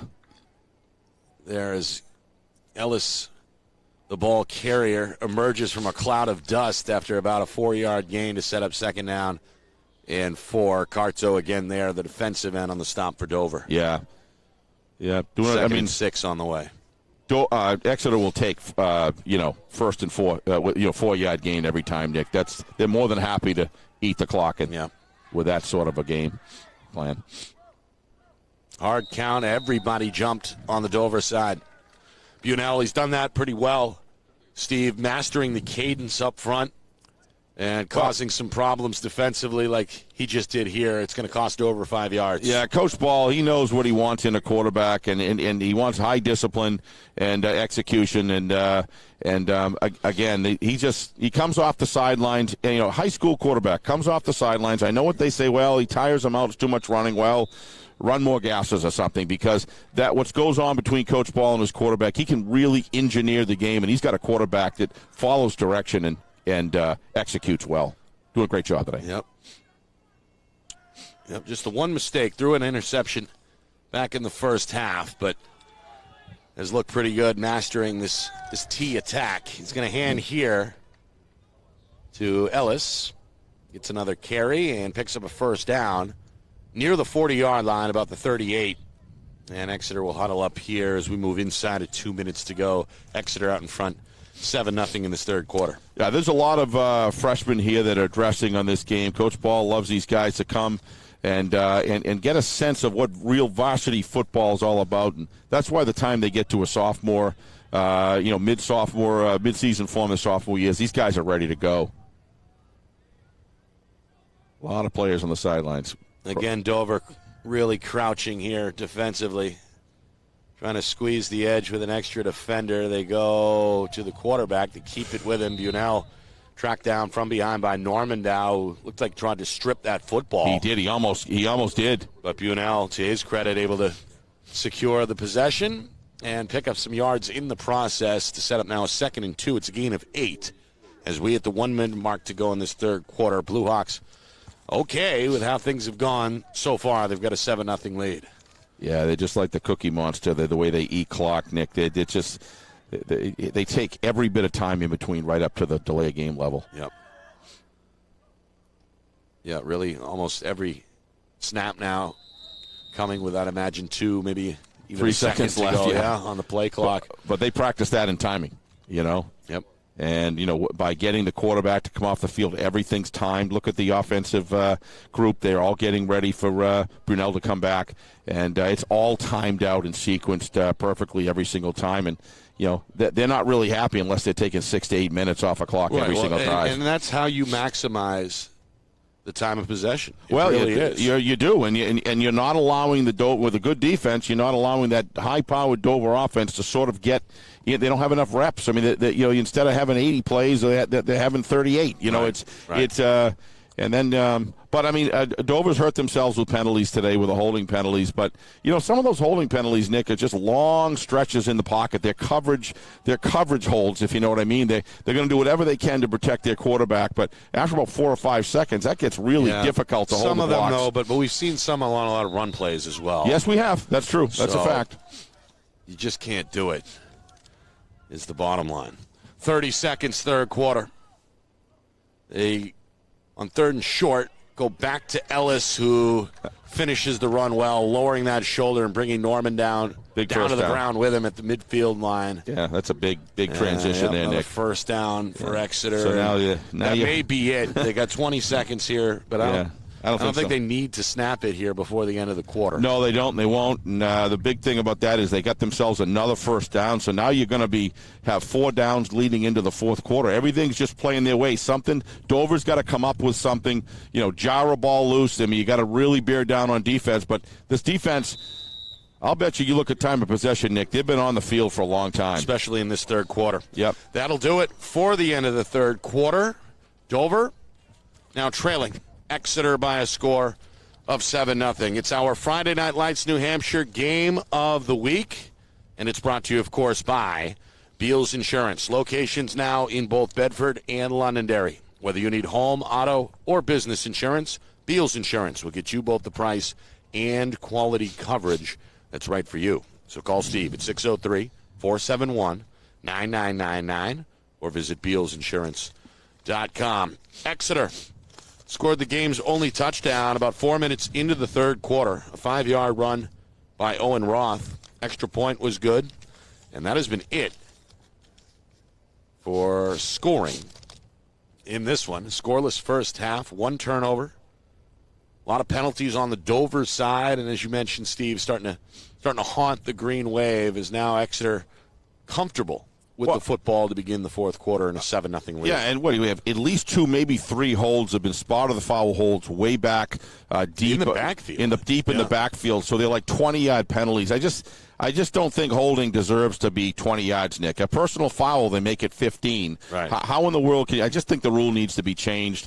I really agree with do. what you said. It should be 10 from the line of scrimmage. Right. That's just bottom line. I mean, doing that solves a lot of problems. It does. And simplifies it. I mean, just to do a 20-yard, now you're just taking any. I don't know. Whatever. I've said it enough. But that's got nothing to do. Exeter doing a great job. They're earning it. Their defense cornerbacks have locked down just if they're going to put Lopez in the pocket the rest of the game, I see problems. I don't see it. I mean, at some point you got to go to a different strategy. Well, they got to get the ball back first. Yes, and that means the defensive stop as Exeter begins the fourth quarter with the ball at midfield and a 1st and 10. Handoff right side. Clark not going to get much there. Nice job. It's a good start for Dover. Lucas Russell, the junior linebacker, gets the tackle on the edge after only a yard gain for Clark. 2nd down and 9. Yeah, Norman Doe gets a ton of credit on that linebacker core, and he deserves it and earns it every single day. But he's done a great job the 2 games that we've seen him, Nick. And of course, the other, it's good support. Good linebacker. Yeah, and the other concern moving forward for Dover is the fatigue factor on defense. Absolutely, starting to see a lot of hands on the hips, and that's a good early indicator that perhaps those guys are getting a little tired. All right, 2nd down and 9. Can Dover find enough for a stop here? They go back to the quarterback on a rollout. Throw is complete to Grant inside the Dover 40 and out of bounds at about the 38-yard line, close to a first down. Yes, they give it to him. So just when you think you know what Exeter's going to run, they throw a little monkey wrench in and go back to the air. Yeah, but give Bunnell credit there, Nick. That was just a terrific job of stretching that play out. We talked about that at the end of for Dover to run a stretch out play. But if you look at Bunnell, he's really materializing as a major factor in this game on both sides of the ball because smart plays like that. And, he's just going to run out of bounds, Nick, if there's nobody open. Man strung loose, and he made a nice pass to him, high percentage pass. A little bit of pre-snap movement here, and a false start is going to come against Exeter. Well, that's one of those things that Dover can do defensively, Steve. A lot of movement prior to the snap, try to get the offensive line to jump, or jerk, and that's what they did there. Yep. Yeah, I didn't see a jump. What I saw was a shoulder jerk, and that's all it takes because offensive lineman set means set. And, it's part of the balancing game because the offensive line, Nick, has got the benefit of cadence. Well, the defensive line needs to know the offense is set once they do. So it makes football great. Goes back to the old rugby days. After the penalty, 1st down and 15 from the Dover 45, it's Yulee up the middle. And Ellis going to carry a couple of Dover defenders, including Davis and Geppert, an extra couple of yards taken down near the 1st down stick. In the end, officially a 14-yard carry up the middle to set up a 2nd down and 1 with a minute gone in this 4th quarter. Nick, 3 plays ago, you talked about the defense getting tired, and that's exactly what we're seeing right now. You didn't see that when they were fresh. These guys got their hands on their hips. They've been been on the field too long. Got to do something here to try to wrestle the ball back. Yeah, the defense for Dover has been on the field most of this second half. Just one drive for the offense. Right side handoff, Clark. That time the hole collapsed quickly. Normandow in there on the stop. Saw Russell arrive early for Dover as well. It's a 1-yard gain on that 1st and 10 carry. Really want to shout out, we got an incredible amount of people watching live. Right? No, a 1st down, I'm sorry. Yep. Nick, we got an incredible amount of people watching live. I just heard from Ben, and just the numbers are off the charts. And we just love bringing this game to you. And FNL&H is those watching, media. Hit the subscribe button, please, on our YouTube channel, FNL&H Media. All right, again, quarterback keeper, Bunnell stiff arms Davis and then picks up a 1st down along the far sideline. A stretch run for the quarterback, and Bunnell doing his best Heisman impression there with that right arm, stiff arm. I'll be honest with you, Nick, there's a lot of players that deserve credit in this game, but I think this young gentleman is, at this point in the game, if it stopped here, I would say he's Bunnell? He's player of the game? Yeah, well, he's just, it's just, on defense, he was just been an outstanding safety, leading that team, organizing the defensive backs, and he's just doing the same thing on the offensive side and doing a terrific job. Yep. He's a standout today so far. But there's a lot of game left here, and Dover's a heck of a good football team. This thing is far from over. 1st and 10 from the Dover 14-yard line. 3rd trip today for Exeter inside the opponent 20. They go back on a counter, handoff Ellis. He's been the go-to guy in this drive. Not going to get much. So this is Stopped the time. by Rodriguez of Dover. I think this is it, Nick. Now they've got, 2nd down and 9.5. This is when Dover has got to really dig down deep, anchor in, play smart. I might even waste a timeout here to rest this defense because it's really important for them to get the ball back. Be a good time for Coach Kumba to call a timeout, especially if they only gain a yard or two this next play. Rest that defense. You got to cash in here. 2nd down and 9, nearly 3 minutes into this 4th quarter. And heads up. Again, somebody slipped defensively for Dover. That was the linebacker, Russell. Yeah, he was. And the junior lost his footing, ended up in the neutral zone. Yep. And it's going to cost his team 5 costly yards. Yeah, I mean, another thing that Bunnell does extremely well, and Exeter focuses on cadence.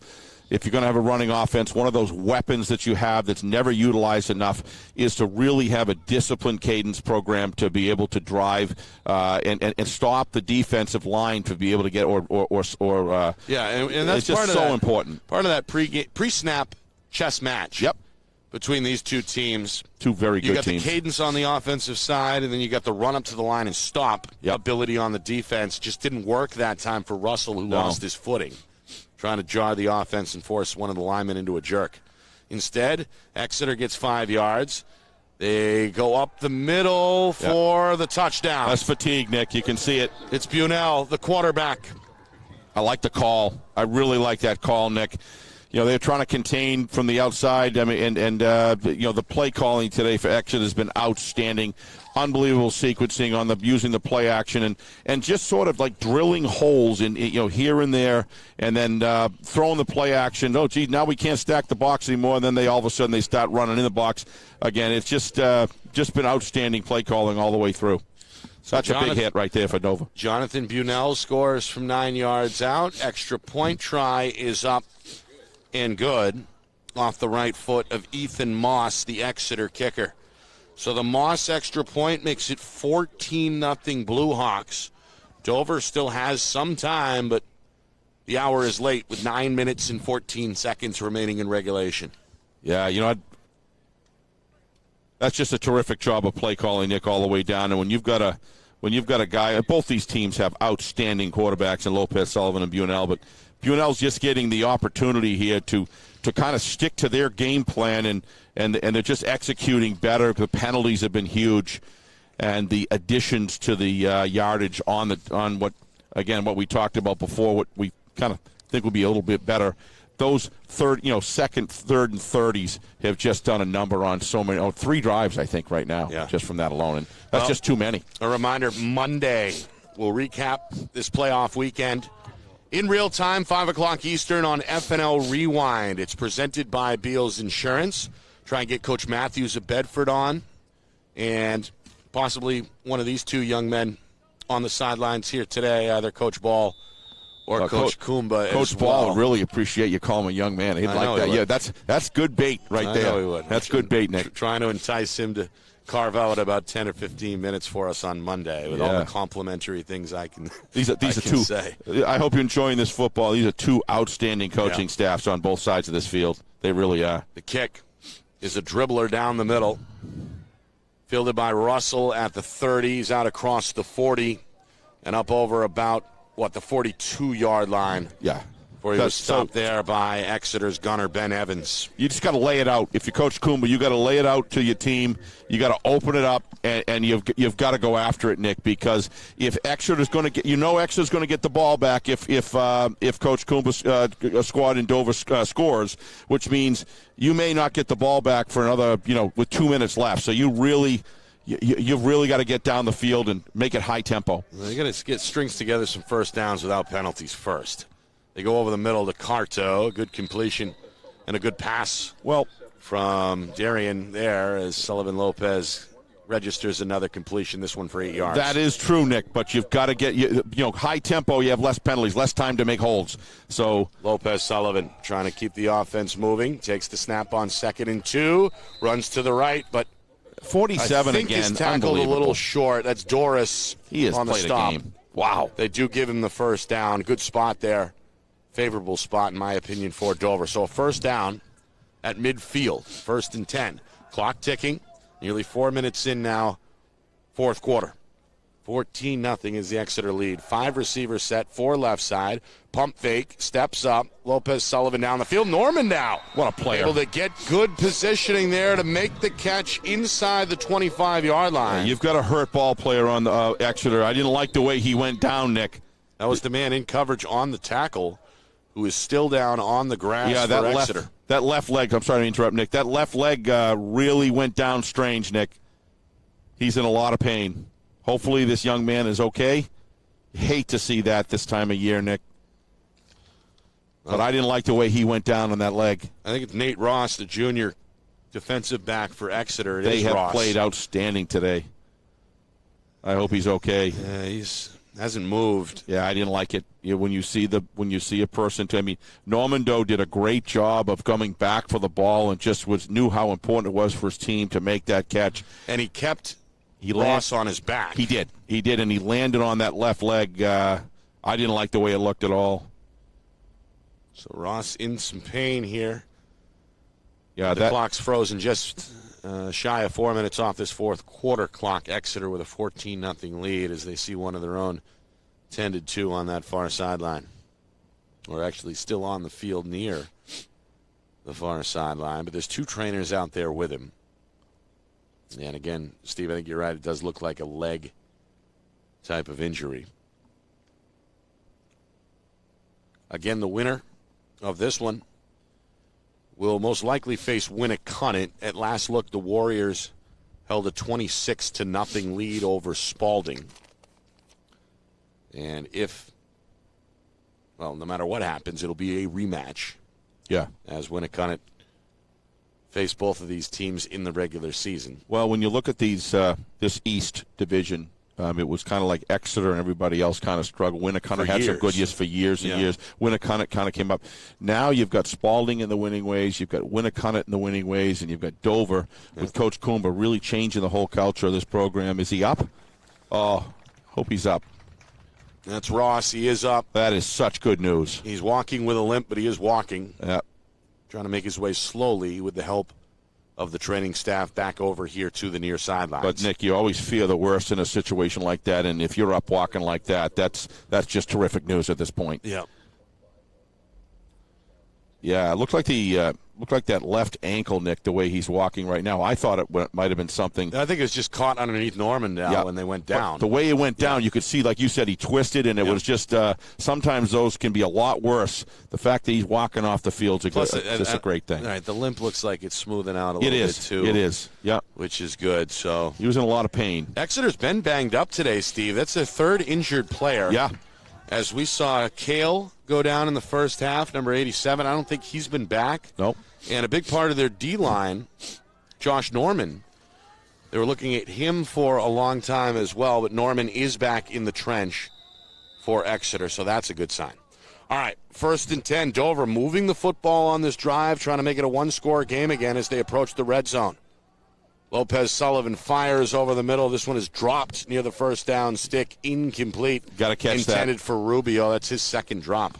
Yeah, those are those things. Now you're 2nd and 10, but the thing is he was right at the yardstick, Nick, so I think he might have been a yard short, which is just a great place to be in 2nd and 9, and that forces the defense. 2nd and 1. 2nd and 1. I'm sorry. That's what I meant. 2nd and 1. Thank you. And instead it's 2nd down and 10. Nearly 4 minutes in. 4th quarter. A do-or-die drive basically here for Dover against a 3-man rush. Rolling out right, trying to escape. Whiting throws it back middle, and it's intercepted. Picked off at the 25-yard line by the Exeter linebacker, Gage Howell. The sophomore, Steve, given a gift there as... Nick, the coverage by this defensive secondary is the reason that interception happened. Lopez goes out. He's been staying in the pocket. I would have moved him out a lot quicker. Wait a minute. What are they saying? Was he out of bounds? He juggled it and dropped it. Incomplete. Did he? Okay. Wow. Boy, I didn't see that. That is a big turn of events right there. I didn't see that at all. Nick, if they're going to roll out Lopez, they got to roll him out quicker because, unless he fumbled it on the way down to the ground. That's what happened there. Okay, I don't know. Apparently, tough for us to see here from opposite field. And Gage Howell, the sophomore who intercepted it on the run back, Steve, on his way to the ground, fumbled it. Yeah, he juggled it. Where Dover then recovered it for a first down and 10 now at the 20-yard line. That's a big turn of events right there, Nick, right in that play. Wow. I would say, wow. Good. That Dover's got to be, dodged the bullet right there. They're still in it with 7:48 to go. And Lopez Sullivan's got to understand that he just was given a gift there. You can't be recklessly throwing the ball around like that. It does stand as an interception and then a fumble. So, well, the other thing is with Nate Ross's injury, glad to see he's okay, but they got a long rest on that defense over there, Nick. Some of those ball players on the Dover side got a rest that they desperately needed. Get a little water, hydrate. Still getting a rest. A lot of them do play both ways, of course. But some of those guys have been on the sidelines now for a little while. But even the guys on the field got a rest. What is going on down here? I have no idea. Officials don't look like they know what they're doing right now, frankly, and I've been pretty kind to them today. But finally, we are ready to go with a 1st and 10 from the 20-yard line after a chaotic sequence. Lopez Sullivan hits a man on the slant for a first down. 12-yard gain, Normandow back inside the 10 to set up a 1st and goal. This guy's just a playmaker, Nick. Lopez and Normandow, we talked about that as keys to the game. And Geppert, they got to get that action going. Up-tempo offense ready for another snap on 1st and goal. Quarterback rollout near side. Eyes still downfield. Lopez Sullivan now in trouble. Going to have to roll and Excellent get rid of it decision. incomplete along the near sideline. Yeah. Had Rubio near the pylon, but well covered by Weiberg. But again, second Nick, and goal. Lopez Sullivan had the whole corner. I mean, he's got, I don't know why. I mean, we saw him against Winnicott, and every time he got outside and he had the corner, he went. And he could have easily got 8 or 9 yards on that play, but he's staying in there trying to finish the pass. But the defensive cornerbacks are frustrating because they're just doing such a great job with coverage. That's been a real big key to this game so far. Second and goal from the 9. Dover trying to make this a one-score game again. Rolling left with time. Now throws right. It's knocked down, incomplete. Good play again by Garrett Whitney, Steve, and he's been a player of the game candidate as well along the D-line and the O-line, frankly, for Exeter. Yeah. Makes a great play there to knock it down. Third and goal now on the way from the 9. Yeah, they're just making, every time they get down inside the red zone, they're making big plays, Nick, or a penalty. And Dover's been threatening. Dover's had, inside the 15-yard line, four times? This is the fourth time? Three times? Third time in the red zone, trying to get something out of it. Snap taken, looking left. Has time in the pocket, throws over the middle. It's incomplete. Threw it behind the man he wanted to find. That was Rubio. And now the most important play of the game so far on the way. A 4th and goal from the 9. If Dover wants to have any chance of surviving and advancing, they've got to score right here and right now. Yep. Yeah, I would have liked to have seen them, spread out Lopez, get down to the 2 or 3 yard line on a run, and press the receivers into the end zone, drop those cornerbacks back, get 2 to 3 on the 2 or 3 yard. Now your whole playbook's changed. Now you got the run or pass. Well, they want to talk about it. Coach Kumba going to call a timeout, the first burn timeout of this second half. Yeah, he's got 2 left. Not a bad idea. 2 left and. This is the game. I mean, 7 minutes and change remaining, 7:23 to be exact to go in this fourth quarter. Reminder, Monday we're on the air, 5 Eastern, FNL Rewind presented by Beals Insurance. We'll recap all the tournament action over the weekend and speak with some head coaches as well.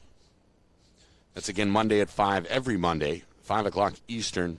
You want to watch it live, you want to watch it after 5 o'clock, that's okay, too. All the archives are up immediately on our YouTube channel, FNLNH Media. That's FNLNH Media. Please hit the subscribe button as well. We appreciate the support. Well, Nick, they're following you, please, because the amount of subscribers that have come on the last 2 or 3 weeks have just been phenomenal. We thank you. We're going to invest that faith in us to keep on bringing you maybe an extra camera next week. To fund the operation. To fund the operation. We are going to keep on. It's a great thing. Thank you, folks. All right. Big play right here. 4th and goal. Snap. Lopez Sullivan over the middle, complete. Geppert, can he find the goal line? He's reaching for it, but he is short. And the Exeter defense comes up with the stop that they wanted. Looked like I thought he had it over the line, Nick, but I think they're saying his knee went down. It was close, but I think they got it right. He was shy. I think his knee went down. I think that's what they saw.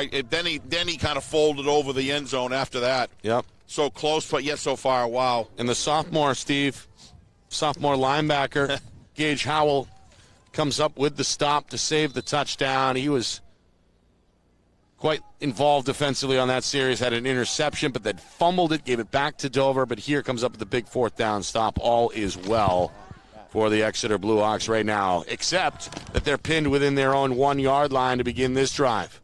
Snap taken. Got to be careful not to take a loss in the end zone. They won't as they go to Ellis left side, and he rolls his way across the 5 up to about the 7 yard line. Well, Danny Doris just came over, number 47 over here. The nose tackle. Yep, number 47, and he's getting a nice, well-deserved glass of water. And let me tell you, that young man has played. He's been excellent. Mike Landback or middle. He's been the nose guard. That's what I meant. That nose guard all day. But I was saying he's been like a middle linebacker at nose guard, Nick. He's got so many tackles. This kid's played a heck of a game. Yes, his stat lines look like a linebacker for sure, as he's had 5 or 6 stops for sure. Up the middle. Again, it's Ellis. And again, he's close to the first down marker, but a little shy. It'll be 3rd down and 1 as we hit the midway point of this fourth quarter. Exeter, both of their touchdowns have come in this second half. The first about 4 minutes into the third quarter. Owen Roth, a 5-yard touchdown run to make it 7-0. And then with less than 3 minutes gone in this fourth quarter, Exeter added a second. Quarterback Jonathan Bunell, a 9-yard touchdown run. Extra point was good as well. And that's where we are, 14-0. As we close in on the final 6 minutes of regulation. A run to the outside. Going to get stopped. There's a lot of emotion in the trenches right now, Nick. You can see it. These guys are battling after the whistle because both of these teams deserve to be in this game. Nick, I'll be honest with you, I think both of these teams are of quarterfinal quality, but they just drew each other in a card today, and I'm just so proud of the way both of these teams have given us a wonderful game to watch today. And Dover got a good stop there because they did set to get the ball back here. And this time. Now Dover will call their second timeout to stop the clock with 5:32 remaining in the fourth quarter. Dover now with 1 timeout remaining. I really like the timeouts that Coach Coomber's taken. That's not an easy one to have to take because you really would prefer those at the end of the game. But he knows how important it is to make sure his players are lined up, to make sure that there's no fake punt where it's, fourth and a yard. I mean, that's a very, I don't think Coach Ball would do it, but you can't take any chances, Nick.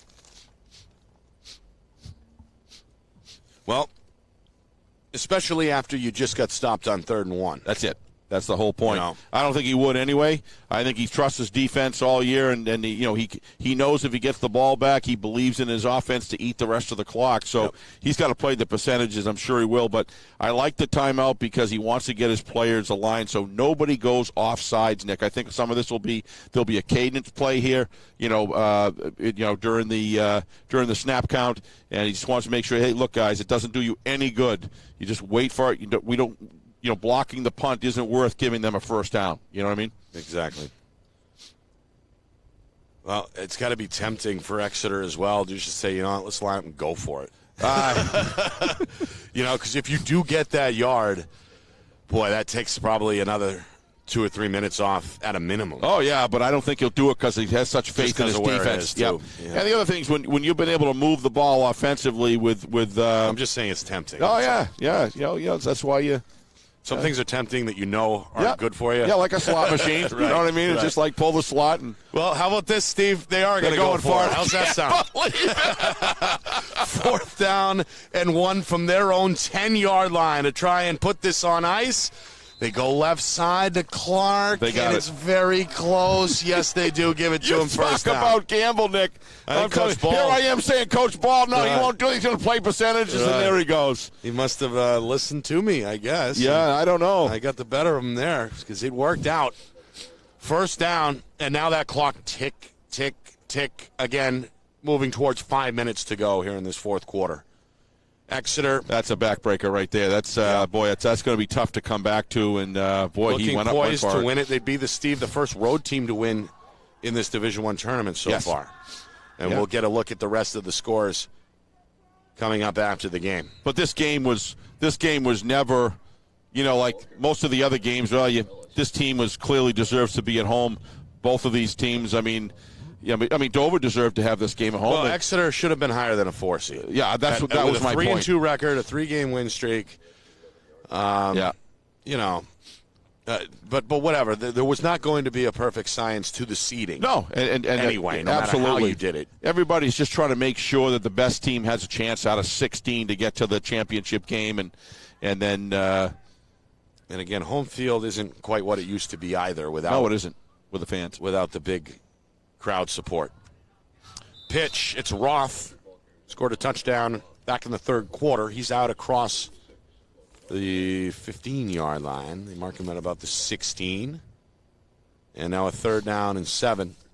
I got a funny feeling on the way. We're inside of 4 minutes now. I think you're probably going to see Norman Doe play some college football. This guy, I'd be looking at him. He just has a great sense on the field, and he's a senior. He can get bigger And but boy, I tell you, this guy has got it done. This has been a joy watching him play football. He's been one of my favorites of the year to watch, Nick. To be honest with you, he's been from Dover, anchoring that Green Wave defense. 36 in green, right in the middle here on a 3rd and 7. They'll go back to the air. Bunell over the top. It's complete to the tight end at midfield and into Dover territory. Tackled by Lopez Sullivan at about the Dover 48-yard line. Big gainer there for Exeter on the play-action pass as Sam Snow, unbelievable, the 6'2 senior, rumbles for, about 37 yards? Yeah, 37 yards, but how about the play call, Nick? I mean, they do a great job, stopping those 2 runs, and it's all part of a setup to run that play-action pass. And, Coach O'Reilly has his own brand. I love both of these offenses. The play action? Yes, he just does a terrific job play calling. Same as he was Exeter. And moving towards 3 minutes now. Exeter with a 14-0 lead and in control. Look at Ellis. He's going to break about 5 tackles and then fumble the football at the end of the run. Not necessary. The ball comes out. Dover. They have it. Hoping they have it. No sign yet. There's a big pile here.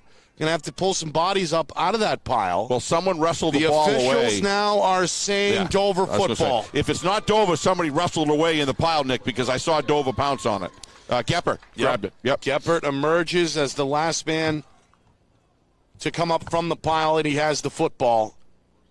And now the Dover offense coming back on. Boy, that would have been a great run by Ellis, who carried, it seemed like, half the Dover defense with him down inside the 40-yard line. But on his way to the ground, the ball comes loose. That's the first Blue Hawk turnover today. I think it's fair to say he was committed to that run. He was, and it comes with 3:12 to go. So Dover still alive, down 2 touchdowns. They go right back to the air. The completion is made along that far side.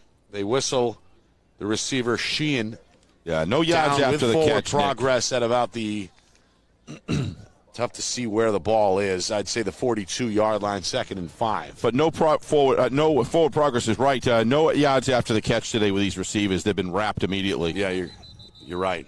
Oh boy, another penalty, false, and another play blown dead as looks like a false flags start. Fly. I think this is against Dover. You're right.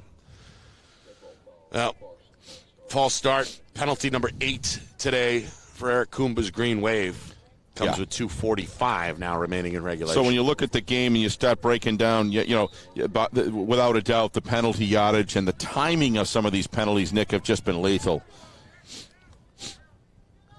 5 receivers set. Dover going to go right back to the air on 2nd and 9. Stepping up in the pocket, firing a strike, complete to Carto, trying to break a tackle at the Exeter 40. Does so, and it's finally spun down at the Exeter player down 35-yard line. Carto with a big reception there. It'll stop the clock for a moment to move the chains. 2:25 and counting. Well, the Blue Hawks might have taken a little gasp here in the sidelines as Bunell was down, but he got right back up, and he says, I'm going nowhere. Yeah, he's staying in the game. It's safety for Exeter. Meanwhile, Lopez Sullivan has another completion. This is Geppert, and he makes the catch inside the 20. So Dover right back in the red zone here, but the clock now is an enemy with 2 minutes and 8 seconds to go. It is. I mean, it forces, if they can score here, it forces a onside kick. Another quick snap, another quick throw, and an interception. It's Clark. Picks it off at the 5, goes across the 10, and slides down just shy of the 15-yard line. Second interception thrown by Lopez Sullivan today.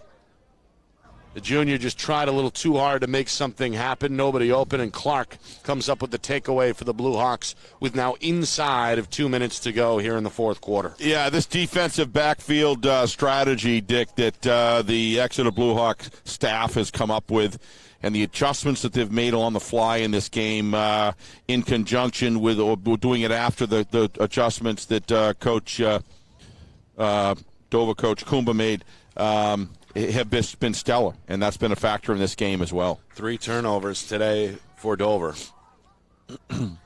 Exeter has committed 1, and they've been the team committing fewer penalties by a wide margin today as well. Up the middle, No, Exeter 2 turnovers. I'm sorry. An interception in the first half, a fumble a moment ago. Clark, make sure he had 2 arms around the football there to secure it. Cross the 20 up to the 22. That keeps the clock ticking. Exeter with just Dover with just 1 timeout remaining, really helpless now as we're down to 95 seconds. Good fight, though, and a good season for the Green Wave. Today going to be their only loss. Tremendous season. Of 2020 after a 3-0 regular season record. The give, Clark up the middle, bursts to the outside, and now, Steve, the flood dam has been burst open. Clark's going to slide down inbounds. Well, he wants to play inside the 40 of Dover at about the 39. That's just the culture, Nick. That's the culture of recognizing the clock, recognizing the spot in the game, and not trying to run down the field for a touchdown. But make sure that you secure the ball so your offense can continue to eat the clock to the last second. Yep. Stay in bounds. Just well-trained football players on both sides of the ball here. This is just the Exeter Blue Hawks day today, Nick. There's just no 2 ways about it. Strong second half. We were scoreless at halftime. A couple of touchdowns in the third and fourth quarters has got Coach Ball congratulating his staff now on the near side. And I don't know about you, Nick. What I was getting at is I put Dover still, even right now, in the top 8 programs in the state. I do. I really do. It's just Exeter is just on a drive. I think Exeter has put themselves in a position back where we're used to seeing them again, and they're just outlasting Dover today, and just kind of taking the agenda to them. But Dover's a very good football team, especially in the second half. They're really a quarterfinal team in my view. They're just will take one final knee, and that's going to do it. Exeter has won their 4th straight game, and they're going to advance to the quarterfinals where they will most likely take on Winnicott in Hampton next weekend. That's it. Exeter gets it done. They get the revenge as well as they lost on this field against Dover in week 1, but emerge in a do-or-die scenario today with this playoff win. 14-0 is the final score. Well, it's always good when you have film on a team that you lost to, and then you go in because you're going to have that revenge motivation, as you aptly said, Nick. But you've got film on the team with the team players that you have this year in matchups. And I have no doubt that played a big part in the strategy development of Coach Ball and crew. Dover, however, Nick, don't hang your heads, Dover. This is a program that the culture has come. They've took a team like Exeter to beat them today. I think if Dover drew a better card, they would have been in the quarterfinals for sure. I don't know anybody else who I would have bet against them, but that unfortunately fell short. Penalties we talked about, Nick, right. And I really say the offense just didn't have the fire and the defensive backfield just foiled the pocket passing game. You could see that in the first half. I really think if they came out and they started just running Lopez and forcing to break up the comfort zone that the Exeter Blue Hawk defensive secondary was in, I think that was what they needed to do, and unfortunately didn't happen today. But how about Dover? We really appreciate these 2 games that we've seen Dover, and it's just great to see this program heading in the right direction. Absolutely. And they'll come back next year well coached and stronger than ever. Touchdowns today for Exeter's Roth and Bunnell, both coming in the second half. The difference as Exeter wins it 14-0. Steve, they will be they'll be on the road. Exeter will be on the road in Winnicott, just waiting on that final score. But again, they had a 26-0 lead in the 4th. I think it's safe to say. Impressive. If that spread is carried through, Nick, that's an impressive Winnicott team, because Spalding is no easy ride this year. That's another team that's really done a great job, and you kind of so Winnicott. I think Winnicott wanted to get a second shot at Dover again, but they'll take it at home. In this case, now they're going to be playing home against Exeter. Get ready. This Exeter team, they always sell me, but they really sold me. I think this team's in sync right now, and they're impressive today for sure. They're impressive today for sure. All right, some other scores, Steve. Goffstown with a 40-6 lead over Concord with 6 minutes to go there. Grizzlies will host the Bedford Bulldogs next week. Elsewhere in D1, Londonderry is starting to pull away from Wyndham, scoring 2 touchdowns in the 4th quarter. They've got a 21-2 lead now over the Jaguars. So it looks like the Lancers are going to be okay there. By the way, the Goffstown Concord game has gone final. That's a 40-14 win for the Grizzlies. Some of the other lower division scores: Kennett beating up on Guilford Belmont 39-10. That game is in the fourth quarter. In D2, Hollis Brookline is a 7-0 lead over Milford after one. Bow all over Hillsborough Deering, or actually, no, that one is close. Bow does lead, but the Falcon lead is only 13-6. That one, again, is at halftime.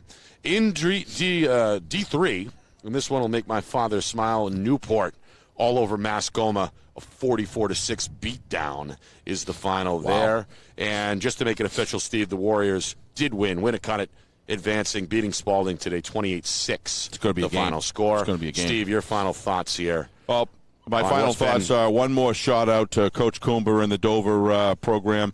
We want to thank the athletic director here and all the wonderful people here at Dover for hosting us twice and just treating us great. We really appreciate that. And we look forward to coming back to Dover more next year because it's a great venue to broadcast a game, and this team has given us a lot of fun this year. So we thank you to those guys and all the staff and school system. As far as Exeter is concerned, Bill Ball is still Bill Ball. He put together a game plan, and just I'm going to go out on a limb. Not actually out on a limb. I'm going to go strong with Bunnell being the player of the game today on offering tremendous leadership on both sides of the ball. But I agree, you could argue some other players as well for sure. I got no problem with that. I think Exeter is executing at a high level. Their running plays right now and their defensive secondary, Nick, and their linebacker core just works. They're just singing a beautiful song right now as far as the football field is concerned. And at Winnicott, they're improving. That's going to be a great matchup. I'm really looking forward to it. Yep. All right, we'll talk about all the scores, preview all the upcoming matchups. Monday at 5 o'clock, FNL Rewind presented by Beals Insurance comes your way again Monday at 5 Eastern live.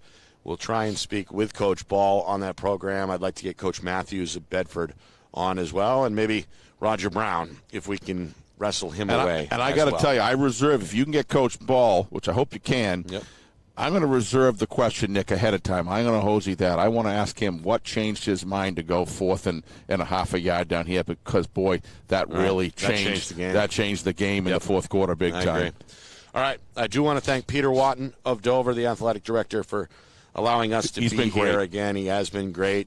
And to the newest member of our staff as well, John Barron, getting his feet wet today on the sidelines. One of our new videographers doing a great job. We appreciate him. Matt Beals back behind the camera as well up here in the stands with us. The director is his twin brother, Ben, who has done a great job not only today but all season long. And, of course, our broadcast brought to you by Beals Insurance Agency, locations in both Bedford and Londonderry. Whether you need home, auto, or business insurance, Beals Insurance will get you both the price and quality coverage that's right for you. Call Steve at 603-471-9999 or visit BealsInsurance.com. For Steve Beals, I'm Nick Anastas saying so long. Final score, final time, Exeter 14, Dover nothing.